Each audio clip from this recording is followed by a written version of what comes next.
Online ಶಿಕ್ಷಣ ವರನೋ ಅಥವಾ ಶಾಪನೋ ವಿಶೇಷ ಕಾರ್ಯಕ್ರಮಕ್ಕೆ ಸ್ವಾಗತ. ನಾನು ರಕ್ಷಾ. ವೀಕ್ಷಕರೇ, ಕಾಲ ಬದಲಾದ ಹಾಗೆ ಟೆಕ್ನಾಲಜಿ ಕೂಡ ಬದಲಾಗುತ್ತೆ. ನಾವು ಕೂಡ ಎಲ್ಲ ಬದಲಾವಣೆಗಳನ್ನು ಒಪ್ಪಿಕೊಂಡು ಆ ಬದಲಾವಣೆಗಳ ಜೊತೆನೇ ಜೀವನವನ್ನು ಮಾಡ್ತೀವಿ. ಇನ್ನು ಇತ್ತೀಚಿನ ದಿನಗಳಲ್ಲಿ ಪ್ರಮುಖವಾಗಿ ಚರ್ಚೆಯಲ್ಲಿರ್ತಕ್ಕಂಥ ವಿಷಯ ಅಂತ ಹೇಳಿದ್ರೆ ಅದು ಆನ್ಲೈನ್ ಶಿಕ್ಷಣ. ಯಾಕಂತ ಹೇಳಿದ್ರೆ ಈ ಕೋವಿಡ್-19 ಸೃಷ್ಟಿ ಮಾಡಿರುವಂತಹ ಎಷ್ಟೊಂದು ಗೊಂದಲಗಳಲ್ಲಿ ಈಗ ಆನ್ಲೈನ್ ಶಿಕ್ಷಣ ಸಡನ್ ಆಗಿ ನಮ್ಮ ಮಕ್ಕಳ ಮುಂದೆ ಬಂದು ಕೂತಿದೆ ಅಂತಾನೆ ಹೇಳಬಹುದು. ಒಂದು ಕ್ಲಾಸ್ ರೂಮ್ ವಾತಾವರಣದಿಂದ ಅವರು ಈಗ ಆನ್ಲೈನಲ್ಲಿ ಪಾಠ ಕೇಳುವಂತಹ ಒಂದು ಪದ್ಧತಿಯನ್ನು ರೂಢಿ ಮಾಡ್ಕೊಳ್ತಾ ಇದ್ದಾರೆ. ಈ ಎಲ್ಲದಕ್ಕೆ ಸಂಬಂಧಪಟ್ಟ ಹಾಗೆ ಅಂದರೆ ಈ ಆನ್ಲೈನ್ ಶಿಕ್ಷಣದ ಸವಾಲುಗಳಾಗಿರಬಹುದು, ಶಿಕ್ಷಕರಿಗೆ ಇದು ಕೊಡ್ತಿರ್ತಕ್ಕಂಥ ಸವಾಲುಗಳು, ಹಾಗೆಯೇ ವಿದ್ಯಾರ್ಥಿಗಳು ಯಾವ ರೀತಿ ಇದನ್ನು ಅಡಾಪ್ಟ್ ಮಾಡಿಕೊಂಡು ಅವರು ಮುಂದೆ ಅದನ್ನು ಉತ್ತಮ ರೀತಿಯಲ್ಲಿ ನಡೆಸ್ಕೊಂಡು ಹೋಗೋ ನಿಟ್ಟಿನಲ್ಲಿ ಯಾವ ರೀತಿ ಒಂದು ವ್ಯವಸ್ಥೆ ನಡೀತಾ ಇದೆ, ಜೊತೆಗೆ ನಮ್ಮ ಶಿಕ್ಷಣ ಇಲಾಖೆ ಯಾವ ರೀತಿ ಕಾರ್ಯನಿರ್ವಹಿಸ್ತಾ ಇದೆ, ಮುಂದೆ ಏನೇನಾಗುತ್ತೆ ಅನ್ನೋದ್ರ ಬಗ್ಗೆ ಸಾಕಷ್ಟು ಮಾಹಿತಿಯನ್ನು ತಿಳಿಸ್ಕೊಡೋದಕ್ಕೆ ನಮ್ಮ ಜೊತೆ ಖ್ಯಾತ ಶಿಕ್ಷಣ ತಜ್ಞರಾದಂತಹ ಡಾಕ್ಟರ್ ಸುಪ್ರೀತ್ ಅವರಿದ್ದಾರೆ. ಸರ್, ಕಾರ್ಯಕ್ರಮಕ್ಕೆ ಸ್ವಾಗತ. ನಮಸ್ಕಾರ ಸರ್, ನಾನು ಹೇಳ್ತಾ ಇದ್ದೆ ಈಗ ಕಾಲ ಬದಲಾದಾಗೆ ಎಲ್ಲನೂ ಬದಲಾಗ್ತಾ ಇರುತ್ತೆ, ಟೆಕ್ನಾಲಜಿ ಕೂಡ ಮುಖ್ಯವಾಗಿ ಬದಲಾಗ್ತಾ ಹೋಗುತ್ತೆ, ಅದನ್ನು ನಾವು ಅಡಾಪ್ಟ್ ಮಾಡ್ಕೊಂಡು ಬಂದಿದ್ದೀವಿ ಅಂತ. ಈಗ ಆನ್ಲೈನ್ ಶಿಕ್ಷಣದ ಬಗ್ಗೆ ಪ್ರಮುಖವಾಗಿ ನಾವು ಬೆಳಕು ಚೆಲ್ಲೋದಾದರೆ ಮಕ್ಕಳು ನೀವು ನೋಡ್ತಿದ್ದೀರಾ, ಸ್ಕೂಲ್ಗೆ ಹೋಗಿ ಕಾಲೇಜ್ಗೆ ಹೋಗಿ ಪಾಠವನ್ನು ಕಲಿತು ಎಕ್ಸಾಮ್ಗೆ ಓದ್ಕೊಂಡು ಪರೀಕ್ಷೆ ಬರೆಯುವಂಥ ವಾತಾವರಣ ನಮ್ಮಲ್ಲಿತ್ತು. ಅಂದರೆ ಆನ್ಲೈನ್ ಎಜುಕೇಷನ್ ಹೊಸದು ಅಂತ ಅಲ್ಲ, ವಿದೇಶದಲ್ಲಿ ನಾವು ನೋಡ್ತಿದ್ವಿ. ಆದರೆ ಈ ಕೋವಿಡ್-19 ಸೃಷ್ಟಿಸಿರುವಂಥ ಅವಾಂತರಗಳ ಮಧ್ಯೆ ಈಗ ನಮ್ಮ ಮಕ್ಕಳು ಕೂಡ ಆನ್ಲೈನ್ ಶಿಕ್ಷಣಕ್ಕೆ ಒಂದು ಒತ್ತು ನೀಡುವಂಥ ಪರಿಸ್ಥಿತಿ ಬಂದಿದೆ. ಏನು ಹೇಳ್ತೀರಾ ಇದ್ರ ಬಗ್ಗೆ? ಈ ಆನ್ಲೈನ್ ಶಿಕ್ಷಣದ ವ್ಯವಸ್ಥೆ ಈ ತಂತ್ರಜ್ಞಾನನ ಅಳವಡಿಸ್ಕೊಂಡು ಕಲಿಕೆ ಆಗುವಂಥದ್ದು ಈಗ ಅಟ್ ಪ್ರೆಸೆಂಟ್ ಸಿಚುವೇಷನಲ್ಲಿ ಅದು ಬಹಳ ಮುಖ್ಯ ಆಗಿದೆ. ಮತ್ತು ಎಲ್ಲದಕ್ಕಿಂತ ತಂತ್ರಜ್ಞಾನವನ್ನು ಯೂಸ್ ಮಾಡಿಕೊಂಡು ಕಲಿಕೆಗೆ ಬಳಸ್ಕೊಳ್ಳೋದನ್ನು ಇದು ವರವೂ ಹೌದು, ಶಾಪವೂ ಹೌದು. ವರ ಹೇಗೆ ಅಂತಂದರೆ ಇವತ್ತಿನ ದಿವಸ ಅವ್ರಿಗೆ ಎಲ್ಲ ಆ್ಯಕ್ಟಿವಿಟೀಸು ಪ್ರತಿಯೊಂದು ಶಿಕ್ಷಣ ವ್ಯವಸ್ಥೆನೂ ಮನೇಲಿ ಕೂತ್ ಕಡೆನೇ ಎಲ್ಲ ಸಿಗ್ತಾ ಇದೆ ಮತ್ತು ಯೂಸಿಂಗ್ ದಿ ಟೆಕ್ನಾಲಜೀಸು ಸಿಗ್ತಾ ಇದೆ. ಬಟ್ ಶಾಪ ಹೇಗೆ ಅಂತಂದರೆ ಆ ಟೆಕ್ನಾಲಜಿನ ಯೂಸ್ ಮಾಡೋಕ್ಕೆ ಕಲ್ತಿಲ್ಲ ಅಂತಂದರೆ ಅದು ಶಾಪ ಆಗ್ತಾಯಿದೆ. ಯಾಕೆಂದರೆ ಎಲ್ಲ ಮಕ್ಕಳೂ ಕೂಡ ಟೆಕ್ನಾಲಜಿಕಲಿ ಸೌಂಡ್ ಇರಬೇಕು ಅಂತ ನಾವು ಹೇಳಲಿಕ್ಕಾಗಲ್ಲ. ಮತ್ತು ಎಲ್ಲ ಶಿಕ್ಷಕರು ಕೂಡ ಟೆಕ್ನಾಲಜಿ ಬಳಸ್ಕೊಂಡು ಅವರು ಕಾರ್ಯಕ್ರಮ ಮಾಡಿ ಅನ್ನೋಕ್ಕೆ ಅಥವಾ ಟೆಕ್ನಾಲಜಿ ಬಳಸ್ಕೊಂಡು ಆ ಒಂದು ಪಾಠವನ್ನು ಹೇಳ್ಕೊಡ್ಲಿಕ್ಕೆ ಮಕ್ಕಳಿಗೆ ಟೀಚರ್ಸ್ ಕೂಡ ಅಪ್ಡೇಟ್ ಆಗಿರಬೇಕಲ್ಲ. ಸೊ ಆ ಅಪ್ಡೇಷನ್ ಆಫ್ ಟೀಚರ್ಸ್ ಎಷ್ಟು ಮಟ್ಟಕ್ಕೆ ಆಗಿದೆ ಅನ್ನೋದು ಕೂಡ ಬಹಳ ಮುಖ್ಯ. ಯಾಕೆಂದರೆ ಶಿಕ್ಷಕರಿಗೆ ಈಗ ಅವರೆಲ್ಲ ಪ್ರೊಫೆಷ್ನಲಿ BEd ಮಾಡ್ಕೊಂಡಿರ್ತಾರೆ, TCH ಮಾಡ್ಕೊಂಡಿರ್ತಾರೆ. BEd ಮತ್ತು TCHಲ್ಲಿ ಈ ಟೆಕ್ನಾಲಜಿನ ಯೂಸ್ ಮಾಡಿಕೊಂಡು ಆನ್ಲೈನ್ ಎಜುಕೇಷನ್ ಬಗ್ಗೆ ಯಾವ ಚಾಪ್ಟರ್ಸು ಎಂಟೈರ್ ಕಂಟ್ರಿನಲ್ಲಿ ಇದುವರೆಗೂ ಸಿಲೆಬಸ್ನಲ್ಲಿ ಪ್ರಾಕ್ಟಿಕ್ಯಾಲಿಟಿ ಆಫ್ ಆನ್ಲೈನ್ ಎಜುಕೇಷನ್ ಬಗ್ಗೆ ಎಲ್ಲೂ ಇಲ್ಲ. ಸೊ ಹಾಗಾಗಿ ಟೀಚರ್ಸು ಅದಕ್ಕೆ ಸಜ್ಜಾಗಬೇಕಾಗಿದೆ ಈಗ. ಬಟ್ ಅದಕ್ಕೆ ಟ್ರೈನಿಂಗ್ ಎಲ್ಲಿ ಕೊಡ್ತಾ ಇದ್ದಾರೆ ಅನ್ನೋದು ಭಾಳ ಮುಖ್ಯ. ಈಗ it is not something like ಯಾವುದೋ ಒಂದು ಟಿಕ್ಟಾಕ್ ಬಳಸೋ ಮುಖಾಂತರನೋ ಯಾವುದೋ ಒಂದು ಫನ್ನಿ ಆ್ಯಪ್ ಯೂಸ್ ಮಾಡೋ ಥರ ಆ ಥರ ಶಿಕ್ಷಣ ವ್ಯವಸ್ಥೆನ ಮಕ್ಕಳಿಗೆ ಆ ರೀತಿ ಹೇಳ್ಕೊಡ್ತಾ ಕೂತ್ಕೊಳ್ಳೋಕ್ಕಾಗಲ್ವಲ್ಲ. ಪ್ರಾಪರ್ ನಿರ್ದಿಷ್ಟವಾದ ಸಮಯದಲ್ಲಿ ನಿರ್ದಿಷ್ಟವಾದಂಥ ಆ್ಯಪನ್ನು ಬಳಸ್ಕೊಂಡು ಸುರಕ್ಷಿತವಾದಂಥ ಆ್ಯಪನ್ನು ಬಳಸಿ ಆ ಮಕ್ಕಳಿಗೆ ಪಾಠ ಮಾಡಬೇಕು ಮತ್ತು ಅವ್ರಿಗೆ ಅರ್ಥ ಆಗೋ ರೀತಿಲೂ ಪಾಠ ಮಾಡಬೇಕು. ಮತ್ತು ಸಾಕಷ್ಟು ಜನ ಟೀಚರ್ಸಿಗೆ facing the camera is again a disaster. ಯಾಕಂದರೆ ಮಕ್ಕಳು ಎದುರುಗಡೆ ಇದ್ದಾಗ ಪಾಠ ಮಾಡೋವಂಥ ಮತ್ತು ಕೆಲವೊಂದು ಆ ಪಾಯಿಂಟ್ಸ್ ಇರ್ಬೋದು, ಇಂಪಾರ್ಟೆಂಟ್ ಎಕ್ಸ್ಪ್ಲನೇಷನ್ಸು, ಮಕ್ಕಳ ಮುಖಗಳನ್ನ ನೋಡ್ತಾ ಅವರ ಭಾವನೆಗಳನ್ನ ನೋಡ್ತಾ ಈ ಮಗುಗೆ ಇದು ಅರ್ಥ ಆಗಿಲ್ವೇನೋ, ಆ ಮಗುಗೆ ಅದು ಅರ್ಥ ಆಗಿಲ್ವೇನೋ ಅನ್ನೋದನ್ನು ಆ ಪಾಯಿಂಟ್ಸನ್ನ ಜನ್ರೇಟ್ ಮಾಡಿ ಹೇಳೋ ಅಂಥ ಆ ಭಾವನೆ ಇದೆಯಲ್ಲ ಟೀಚರ್ಸ್ಗೆ, ಅದೀಗ ಕಮ್ಮಿ. ಯಾಕೆಂದರೆ ಅವರು ಆ ಭಾವನೆ ಇಲ್ಲದೇ ಇರೋವಂಥ ಕ್ಯಾಮ್ರಾ ಮುಂದೆ, ಭಾವನೆ ಇಲ್ಲದೇ ಇರೋವಂಥ ಮೊಬೈಲ್ ಫೋನ್ ಮುಂದೆ ಕೂತು ಮಾತಾಡ್ತಾ ಇದ್ದಾರೆ. ಸೊ ಹಾಗಾಗಿ it is a challenge for all the teachers in fact. Sir, ಈಗ ನೀವು ಹೇಳಿದ್ರಿ ಮಕ್ಕಳನ್ನ ಹಿಡಿದಿಟ್ಕೊಳ್ಳೋದು ಕೂಡ ತುಂಬಾನೇ ಕಷ್ಟ. ಕ್ಲಾಸ್ ರೂಮ್ ವಾತಾವರಣದಲ್ಲೇ ಯಾವ್ಯಾವ ಮಗು ಕಾನ್ಸಂಟ್ರೇಟ್ ಮಾಡ್ತಿದೆ, ಯಾವ್ಯಾವ ಮಗು ಕಾನ್ಸಂಟ್ರೇಟ್ ಮಾಡ್ತಿಲ್ಲ ಅನ್ನೋದನ್ನ ಟೀಚರ್ಸು ತುಂಬಾ ಶಾರ್ಪ್ ಆಗಿ ಅಬ್ಸರ್ವ್ ಮಾಡ್ತಾರೆ. ಬಟ್ ಒಂದೇ ಮಗು 4 ಗೋಡೆಗಳ ಮಧ್ಯೆ ಕೂತ್ಕೊಂಡು ಎಷ್ಟರ ಮಟ್ಟಿಗೆ ಕಾನ್ಸಂಟ್ರೇಟ್ ಮಾಡುತ್ತೆ, ತಲೆ ಎಲ್ಲಿರುತ್ತೆ, ಪಾಠದ ಕಡೆನೇ ಗಮನ ಹರಿಸುತ್ತೆ ಅನ್ನೋದು ಕೂಡ ಮುಖ್ಯ ಆಗುತ್ತೆ. ಹೌದು, ಕಾನ್ಸಂಟ್ರೇಷನ್ ವೈಸ್ ಮಾತಾಡೋದಾದರೆ of course the concentration level class ರೂಮಲ್ಲಿ ಕೂತ್ಕೊಳ್ಳೋದಕ್ಕೂ ಆನ್ಲೈನಲ್ಲಿ ಮನೆಯಲ್ಲಿ ಅವ್ರಿಗೆ ಬೇಕಾದಂಥ ಒಂದು ವಾತಾವರಣದಲ್ಲಿ ಕೂತ್ಕೊಳ್ಳೋದಕ್ಕೂ ಸಾಕಷ್ಟು ವ್ಯತ್ಯಾಸ ಇದೆ. ಬಟ್ ಆನ್ಲೈನ್ ಕ್ಲಾಸಸ್ ನಡೆಯುವಾಗ ನಿಮ್ಮ ಮಾಧ್ಯಮದ ಮುಖಾಂತರ ನಂದು ಕೋರಿಕೆ ಏನಂತಂದರೆ ಪೇರೆಂಟ್ಸ್ ಆದವರು ಜೊತೇಲಿ ದಯವಿಟ್ಟು ಕೂತ್ಕೊಳ್ಳಿ. ಸೊ ದ್ಯಾಟ್ ಬಟ್ ಪೇರೆಂಟ್ಸ್ ಜೊತೇಲಿ ಕೂತ್ಕೊಳ್ಳಿ, ಆದರೆ ಟೀಚರ್ಸ್ ಬಗ್ಗೆ ಮಕ್ಕಳಿಗೆ ಕಾಮೆಂಟ್ ಮಾಡಬೇಡಿ. ಯಾಕೆಂದರೆ ಟೀಚರ್ಸು ಆನ್ಲೈನ್ ಎಜುಕೇಷನ್ಗೆ nearly 95% of the teachers in the entire nation are new to online education. ಎಲ್ಲೋ 5% online education activity, online structurals ಮತ್ತು ಏನು ಹೈಯರ್ ಎಜುಕೇಷನ್ ಸೆಕ್ಟರಲ್ಲೆಲ್ಲ ನಡೀತಾ ಬರ್ತಾಯಿತ್ತು. ಬಟ್ ಇವತ್ತಿನ ದಿವಸ ರೈಟ್ ಫ್ರಮ್ ಪ್ರೈಮರಿ ಟೀಚರ್ಸಿಂದ ಹಿಡಿದು ಹೈಸ್ಕೂಲ್ ಟೀಚರ್ಸು, PU ಟೀಚರ್ಸು ಪ್ರತಿಯೊಬ್ಬರು ಆನ್ಲೈನ್ ಬರ್ತಾ ಇದ್ದಾರೆ. ಕಾಲೇಜ್ ಲೆಕ್ಚರರ್ಸ್ ಎಲ್ಲರೂ ಆನ್ಲೈನ್ ಬರ್ತಾ ಇರುವಾಗ ಸಣ್ಣ ಪುಟ್ಟ ಒಂದಷ್ಟು ಎಲ್ಲೋ ಲೋಪದೋಷಗಳು ಕಂಡು ಬರ್ಬೋದು. ಹೀಗೆ ಮಾಡ್ತಾಯಿದ್ದಾರೆ ಪಾಠ, ಹಾಗೆ ಮಾಡ್ತಾಯಿದ್ದಾರೆ ಅಂತ ಮಕ್ಕಳ ಮುಂದೆ ದಯವಿಟ್ಟು ಮಾತಾಡ್ಲಿಕ್ಕೆ ಹೋಗಬೇಡಿ. That creates a different impact to your own kids. So ಅವಾಗ ಎಲ್ಲೋ ಒಂದು ಕಡೆ ಆ ಮಕ್ಕಳಿಗೆ ಟೀಚರ್ಸ್ ಬಗ್ಗೆ ಭಾವನೆ, ಬೆಲೆ ಎಲ್ಲ ಕಳೆದೋಗ್ಬೋದು. ಸೊ ಪೋಷಕರ ಜೊತೇಲಿ ಕೂತ್ಕೊಳ್ಳಿ, ಅವರು ಆನ್ಲೈನ್ ಎಜುಕೇಷನ್ ರಿಲೇಟೆಡ್ ಕ್ಲಾಸನ್ನೇ ನೋಡ್ತಾ ಇದ್ದಾರೆ ಅನ್ನೋದನ್ನು ಕೂಡ ಕ್ರಾಸ್ ಚೆಕ್ ಮಾಡ್ಕೊಳ್ಳಿ. ಆನ್ಲೈನ್ ಎಜುಕೇಷನ್ ಮುಗಿದ ತಕ್ಷಣ ದಯವಿಟ್ಟು ಆ ಗ್ಯಾಜೆಟನ್ನು ವಾಪಸ್ ಇಸ್ಕೊಳ್ಳಿ. ನಾವೆಲ್ಲ ಶಿಕ್ಷಣ ಸಂಸ್ಥೆಯವರು ಗ್ಯಾಜೆಟ್ನ ಮುಟ್ಟಬೇಡಿ ಅಂತ ಹೇಳ್ಕೊಡ್ತಾ ಇದ್ದಂಥ ಟೀಚರ್ಸ್ ನಾವೆಲ್ಲ. ಇವತ್ತು ಗ್ಯಾಜೆಟ್ಸ್ ಮುಖಾಂತರನೇ ಎಜುಕೇಷನ್ ಆಗ್ತಾಯಿದೆ. ಅಫ್ಕೋರ್ಸ್ ಈಗ ಹೊಸ ಪದ್ಧತಿಗೆ ಎಲ್ಲರೂ everybody have to get accustom. But still ಎಲ್ಲೋ ಒಂದು ಕಡೆ ಟೀಚರ್ಸ್ಗೂ, ವಿದ್ಯಾರ್ಥಿಗಳಿಗೂ, ಶಿಕ್ಷಕರಿಗೂ ಇರೋವಂಥ ಭಾವನಾತ್ಮಕ ಸಂಬಂಧ, ಎದುರುಗಡೆ ಇದ್ದಂಥ ಸಂಬಂಧ ಸ್ವಲ್ಪ ಕಮ್ಮಿ ಆಗೋವಂಥ ಭಾವನೆಗಳು ಕಾಣುತ್ತೆ. ಓಕೆ ಸರ್, ಈಗ ನೀವು ಗ್ಯಾಡ್ಜೆಟ್ಸ್ ಬಗ್ಗೆ ನೀವು ಪ್ರಸ್ತಾಪ ಮಾಡಿದ್ರಿ. ನಾವು ಗ್ರಾಮೀಣ ಭಾಗದ ವಿದ್ಯಾರ್ಥಿಗಳನ್ನ ನೋಡಿದಾಗ ಎಲ್ಲರ ಹತ್ರನೂ ಗ್ಯಾಡ್ಜೆಟ್ಸ್ಗಳು ಇರೋದಿಲ್ಲ. ಆನ್ಲೈನ್ ಕ್ಲಾಸಸ್ಗೆ ಮೊಬೈಲ್ ಯಾರ ಹತ್ರ ಇರುತ್ತೆ? ಸೊ ಇವು ಸಿಟಿಯಿಂದ ಹೋಗಿ ಓದಕ್ಕೆ ಹೋಗಿರುವಂಥ ವಿದ್ಯಾರ್ಥಿಗಳು ಮೊಬೈಲ್ ತಗೊಂಡಿರ್ಬೋದು, ಅಥವಾ ಅಫೋರ್ಡಬಲ್ ಆಗಿರೋದಿಲ್ಲ. ಎಷ್ಟೋ ಮನೆಗಳಲ್ಲಿ ಕೊಡಿಸುವಂತಹ ಶಕ್ತಿ ಕೂಡ ತಂದೆ ತಾಯಿಗಳಿಗೆ ಇರೋದಿಲ್ಲ. ಸೊ ಅಂತಹ ಮಕ್ಕಳು ಈ ಆನ್ಲೈನ್ ಮೂಲಕ ಯಾವ ರೀತಿ ಪಾಠ ಮಕ್ಕಳಿಗೆ ಕೊಡಿಸೋವಂಥ ಶಕ್ತಿಗಿಂತ ತಂದೆ ತಾಯಿಗೆ ತಗೊಳ್ಳೋವಂಥ ಶಕ್ತಿ ಇರಲ್ಲ. ಮಕ್ಕಳಿಗೆ ಕೊಡಿಸೋವಂಥ ಶಕ್ತಿ ತಂದೆ ತಾಯಿ ಕೂಡ ಆ ಶಕ್ತಿ ಇರೋದಿಲ್ಲ. ಮತ್ತು ಈ ಪ್ರೈವೇಟ್ ಕಾನ್ವೆಂಟ್ ಸ್ಕೂಲ್ಸು ಮತ್ತು ಪ್ರೈವೇಟ್ ಶಿಕ್ಷಣ ಸಂಸ್ಥೆಗಳಿಗೆ ಹೋಗೋವಂಥ ಕೆಲವು ಪೇರೆಂಟ್ಸಿಗೆ ಕೊಡಿಸೋ ಶಕ್ತಿ ಇರಬಹುದು. ಆದರೆ ಅಲ್ಲೂ ಕೂಡ ಕೊಡ್ಸೋಕ್ಕೆ ಆಗ್ತಿರೋಂಥ ಶಕ್ತಿ ಇಲ್ಲದೇ ಇರೋವಂಥ ಪೇರೆಂಟ್ಸ್ ಇದ್ದಾರೆ. ಅದು ಅವ್ರಿಗೆ ಒಂದು ಹೊರೆ. ಇಷ್ಟೆಲ್ಲ ಅಲ್ಲದೆ we have to talk about government school children also. Government ಶಾಲೆ ಮಕ್ಕಳು ಇವತ್ತಿನ ದಿವಸ ಹೇಗೆ ಸೈಕಲ್ ಕೊಡ್ತಾಯಿದ್ರು ಮತ್ತು ಪುಸ್ತಕ, ಬಟ್ಟೆ ಇವೆಲ್ಲ ಕೊಡ್ತಾಯಿದ್ರು, ಸರ್ಕಾರ ಈಗ ತಕ್ಷಣಕ್ಕೆ ಇಮ್ಮಿಡಿಯೇಟಾಗಿ ಎಲ್ಲ ಮಕ್ಕಳಿಗೂ ಕೂಡ ಲ್ಯಾಪ್ಟಾಪ್ ಕೊಡಬೇಕಾಗತ್ತೆ. ಮತ್ತು ಮೊಬೈಲ್ ಫೋನ್ಗಿಂತ ಸ್ಮಾರ್ಟ್ ಫೋನ್ಸನ್ನು ಕೊಡಬೇಕಾಗತ್ತೆ. ಮತ್ತು ಅದಕ್ಕೆ ಇನ್ನೊಂದು ಚಾಲೆಂಜ್ ಏನಪ್ಪ ಅಂತಂದರೆ, ಆ ಮೊಬೈಲ್ ಫೋನ್ಸ್ ಇರ್ಬೋದು, ನಾವು ಸ್ಮಾರ್ಟ್ ಫೋನ್ಸ್ ಅಂತ ಕರಿತೀವಿ ಅದು, ಮತ್ತು ಲ್ಯಾಪ್ಟಾಪ್, ಆನ್ಲೈನ್ ಶಿಕ್ಷಣ ವ್ಯವಸ್ಥೆಗೆ ಏನು ನಾವು ಕಲಿಕೆ ಮಾಡ್ತೀವಿ, ತಿರ್ಗಾ ಅದು ಚೈನಾ ಪ್ರಾಡಕ್ಟೇ ಆಗುತ್ತೆ. ತಿರ್ಗಾ ಅವ್ರಿಗೆ ಬಿಸ್ನೆಸ್ ಆಗ್ಬೋದೇನೋ, ಅದೊಂದು ದೊಡ್ಡ ಸವಾಲು. ತಿರ್ಗಾ ಅದನ್ನು ಮೇಡ್ ಇನ್ ಇಂಡಿಯಾ ಹೇಗೆ ಮಾಡ್ತಾರೆ ಅನ್ನೋದು it's a big question mark. Sir, ಹಾಗೆಯೇ ಗ್ಯಾಡ್ಜೆಟ್ಸ್ಗಳನ್ನ ದುರುಪಯೋಗ ಪಡಿಸ್ಕೊಳ್ಳುವಂಥ ಸಾಧ್ಯತೆ ಕೂಡ ತುಂಬ ಇರುತ್ತೆ. ಯಾಕಂದರೆ ನಾನು ಬರೀ ಕ್ಲಾಸಸ್ ಟೈಮಲ್ಲಿ ಮಾತ್ರ ಉಪಯೋಗಿಸ್ತೀನಿ, ಬೇರೆ ಟೈಮಲ್ಲಿ ತೆಗೆದಿಡ್ತೀನಿ ಅನ್ನೋದು ಆಗೋದಿಲ್ಲ. ಬಹಳಷ್ಟು ಜನ ಮಕ್ಕಳು ಅದರಲ್ಲಿ ಸಿನಿಮಾ ನೋಡುವಂಥದ್ದಾಗಿರ್ಬೋದು, ಬೇರೆ ಎಲ್ಲ ಆ್ಯಕ್ಟಿವಿಟೀಸ್ಗಳಿಗೆ ಯೂಸ್ ಮಾಡ್ಕೊಳ್ಳುವಂಥ ಸಾಧ್ಯತೆ ಕೂಡ ಹೆಚ್ಚಿರುತ್ತೆ. ನಿಜಕ್ಕೂ ಪೋಷಕರಿಗೂ ಇದು ತುಂಬ ದೊಡ್ಡ ಚಾಲೆಂಜು. ಅವರನ್ನು ಆ ಟೈಮಲ್ಲಿ ಅದನ್ನು ತೆಗೆದಿಟ್ಕೊಂಡು ಕ್ಲಾಸ್ ಕಡೆ ಮಾತ್ರ ಕಾನ್ಸಂಟ್ರೇಟ್ ಮಾಡೋ ಹಾಗೆ ಮಾಡೋದು. ಸೊ ಏನು ಹೇಳ್ತೀರಿ ಇದ್ರ? ಆ್ಯಕ್ಚುಲಿ ಪೋಷಕರಿಗೆ ಈಗ ಅರ್ಥ ಆಗುತ್ತೆ. ಬಹುಶಃ ಟೀಚರ್ಸು ನಮ್ಮ ಮನೆಯಲ್ಲಿ ನಾವು ಇರೋವಂಥ ಒಬ್ಬರು ಇಬ್ಬರು ಮಕ್ಕಳನ್ನೇ ನಾವು ಕಂಟ್ರೋಲ್ ಮಾಡೋಕ್ಕೆ ಆಗ್ತಾಯಿಲ್ಲ.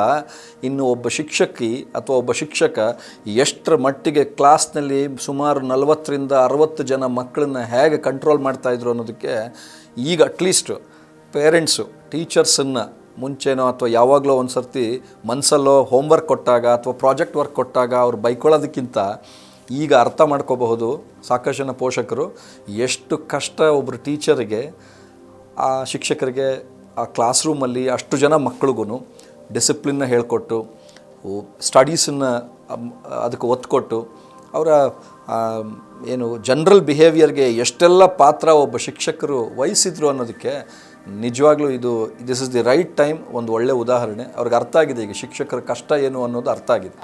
ಸರ್, ಈಗ ನಿಮ್ಮ ಎಕ್ಸ್ಪೀರಿಯನ್ಸ್ ಅಲ್ಲಿ ಹೇಳೋದಾದ್ರೆ, ಈಗ ಈ ಆನ್ಲೈನ್ ಕ್ಲಾಸಸ್ಗಳ ಬಗ್ಗೆನೇ ಮಾತನಾಡೋಣ. ಈಗ ನೆಟ್ವರ್ಕ್ ಇಶ್ಯೂಸ್ ತುಂಬಾ ಇದೆ. ಗ್ರಾಮೀಣ ಭಾಗದ ವಿದ್ಯಾರ್ಥಿಗಳು, ನಾನು ಹೇಳಿದಾಗೆ ತುಂಬಾ ಹಳ್ಳಿಗಳಲ್ಲಿ ಕೆಲವು ಕಡೆ ನೆಟ್ವರ್ಕ್ಗಳು ಸಿಗೋದಿಲ್ಲ. ಆದರೂ ಮರ ಹತ್ಕೊಂಡು ನಾವು ನೋಡ್ತಿರ್ತೀವಿ, ತುಂಬಾ ಜನ ಸ್ಟೂಡೆಂಟ್ಸು ನೆಟ್ವರ್ಕ್ಗೋಸ್ಕರನೇ ಮರ ಹತ್ತಿ ಅಲ್ಲಿ ಇಲ್ಲಿ ಗುಡ್ಡಗಳನ್ನ ಹತ್ತಿ ನೆಟ್ವರ್ಕ್ ಕ್ಯಾಚ್ ಮಾಡ್ತಾ ಇರೋಂಥದ್ದು. ಇದು ಸ್ಟೂಡೆಂಟ್ಗಳ ಒಂದು ಭಾಗ. ಆದರೆ ಶಿಕ್ಷಕರಿಗೆ ಯಾವ ರೀತಿ ಇದು ಸವಾಲು ಅಂತ ಹೇಳ್ತೀರಾ ನೀವು? ಈಗ ನೀವು ಹೇಳಿದ್ರಿ ಸ್ಟೂಡೆಂಟ್ಸ್ ಎಲ್ಲ ಮರಗಳನ್ನೆಲ್ಲ ಹತ್ತಿ ಇದನ್ನೆಲ್ಲ ತಗೊಳ್ತಾ ಇದ್ದಾರೆ, ಆನ್ಲೈನ್ ಕ್ಲಾಸಸ್ಸು. ಗ್ರಾಮೀಣ ಭಾಗದಲ್ಲಿ ಇರೋವಂಥ ನೆಟ್ವರ್ಕ್ ಬಗ್ಗೆ ನೀವು ಹೇಳ್ತಾ ಇದ್ದೀರಿ. ನಮ್ಮ ಬೆಂಗಳೂರಂಥ ಮಹಾನಗರಗಳಲ್ಲೇ ನೆಟ್ವರ್ಕ್ ಇಲ್ಲ. ಈ ಬೀದಿಲಿ ನೆಟ್ವರ್ಕ್ ಇದ್ದರೆ ಪಕ್ಕದ ಬೀದಿಲಿ ನೆಟ್ವರ್ಕ್ ಇಲ್ಲ.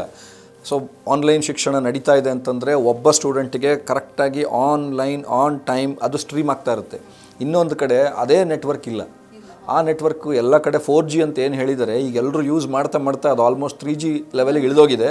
Some places it has even reduce to 2G also, ಅದಕ್ಕೂ ಇಳಿದೋಗಿದೆ. ಬಟ್ ನೀವು ಮಹಾನಗರಗಳಲ್ಲೇ ಈಗ ಸಿಗದೇ ಇದ್ದಾಗ ಗ್ರಾಮೀಣ ಭಾಗದಲ್ಲಿ ಎಲ್ಲ ಕಡೆ ನೆಟ್ವರ್ಕ್ ಸಿಕ್ಕತ್ತೆ ಅನ್ನೋದು ನಿಜವಾಗ್ಲೂ ಅದೊಂದು ಅದ್ರ ಬಗ್ಗೆ ಏನು ಆಶ್ಚರ್ಯ ಇಲ್ಲ. ಗ್ರಾಮೀಣ ಭಾಗದಲ್ಲಿ ಎಷ್ಟೊಂದು ಕಡೆ ಇಲ್ಲ. ಆ ನೆಟ್ವರ್ಕನ್ನು ಈಗ ಸರ್ಕಾರ ತೊಗೊಳ್ಬೇಕಾಗತ್ತೆ. ನೆಟ್ವರ್ಕ್ಗಳು ಎಲ್ಲೆಲ್ಲಿಲ್ಲ ಅಲ್ಲಿ ಹಾಕಬೇಕಾಗತ್ತೆ. ಮತ್ತು ಅಕ್ರಾಸ್ ಇಂಡಿಯಾ ಕೇಂದ್ರ ಸರ್ಕಾರದವರು ಈಗ 5G ಟೆಕ್ನಾಲಜಿನ this is the right time ತೊಗೊಂಡು ಬಂದುಬಿಡ್ಬೇಕು ಅವರು. ಮತ್ತು ಅದಲ್ಲದೆ ನೀವೇನು ಹೇಳ್ತಾಯಿದ್ರಿ, ಸಾಕಷ್ಟು ಜನ ಸ್ಟೂಡೆಂಟ್ಸ್ ಎಲ್ಲ ಕೆಲವು ಮರಗಳನ್ನೆಲ್ಲ ಹತ್ತಿ ತೊಗೊಳ್ತಾ ಇದ್ದಾರೆ. ಎಲ್ಲ ಕಡೆ ವಿದ್ಯಾರ್ಥಿಗಳು ಮರ ಹತ್ತಿ ಸಿಗ್ನಲ್ ತೊಗೋತಾ ಇದ್ದಾರೆ ಅನ್ನೋದನ್ನು ಎಲ್ಲ ಕಡೆ ಹೇಳ್ತಾ ಇದ್ದಾರೆ. ಅದೇ ರೀತಿ ಶಿಕ್ಷಕರು ಕೂಡ ಮೊನ್ನೆ ಒಬ್ಬರು ಶಿಕ್ಷಕರದ್ದು ಕೂಡ ಯಾವುದೋ ಒಂದು ಮಾಧ್ಯಮದಲ್ಲಿ ಬರ್ತಾಯಿತ್ತು. ಶಿಕ್ಷಕರು ಕೂಡ ಮರ ಹತ್ತಿ ಮರದ ಮೇಲೇ ಒಂದು ಗುಡಿಸಲು ಥರ ಮಾಡಿಕೊಂಡು ಅಲ್ಲಿ ಕೂತ್ಕೊಂಡು ಆನ್ಲೈನ್ ಪಾಠನ ಯಾಕಂದರೆ teachers have got that passion. ಆ ಪ್ಯಾಷನ್ ಇದೆ ಟೀಚರ್ಸಿಗೆ. ಶಿಕ್ಷಕರ ವರ್ಗ ಏನಿದೆಯಲ್ಲ, they do selfless job. In fact they sacrifice for there students. ಆ ಸ್ಯಾಕ್ರಿಫೈಸಿಂಗು ಅದನ್ನು ಕೂಡ ನಿಮ್ಮ ಮಾಧ್ಯಮದಲ್ಲಿ ಹೈಲೈಟ್ ಮಾಡಬೇಕತ್ತೆ. ಶಿಕ್ಷಕರು ಕೂಡ ಮಾಡ್ತಾ ಇದ್ದಾರೆ.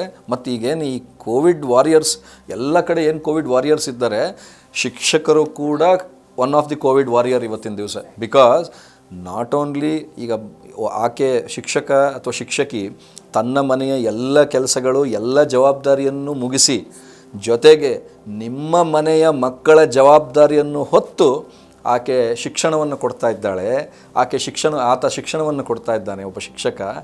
ಹಾಗಾಗಿ ಸಮಾಜದ ಬಗ್ಗೆ ಶಿಕ್ಷಕಿ ಅಥವಾ ಶಿಕ್ಷಕನಿಗೆ ಎಷ್ಟು ಕಾಳಜಿ ಇದೆ ಅನ್ನೋದನ್ನು ಜನರಲ್ ಪಬ್ಲಿಕ್ ಆರ್ ಪಾಲಕ ಪೋಷಕರು ಇವತ್ತಿನ ದಿವಸ ಅದನ್ನು ದಯವಿಟ್ಟು ಅರ್ಥ ಮಾಡ್ಕೋಬೇಕು.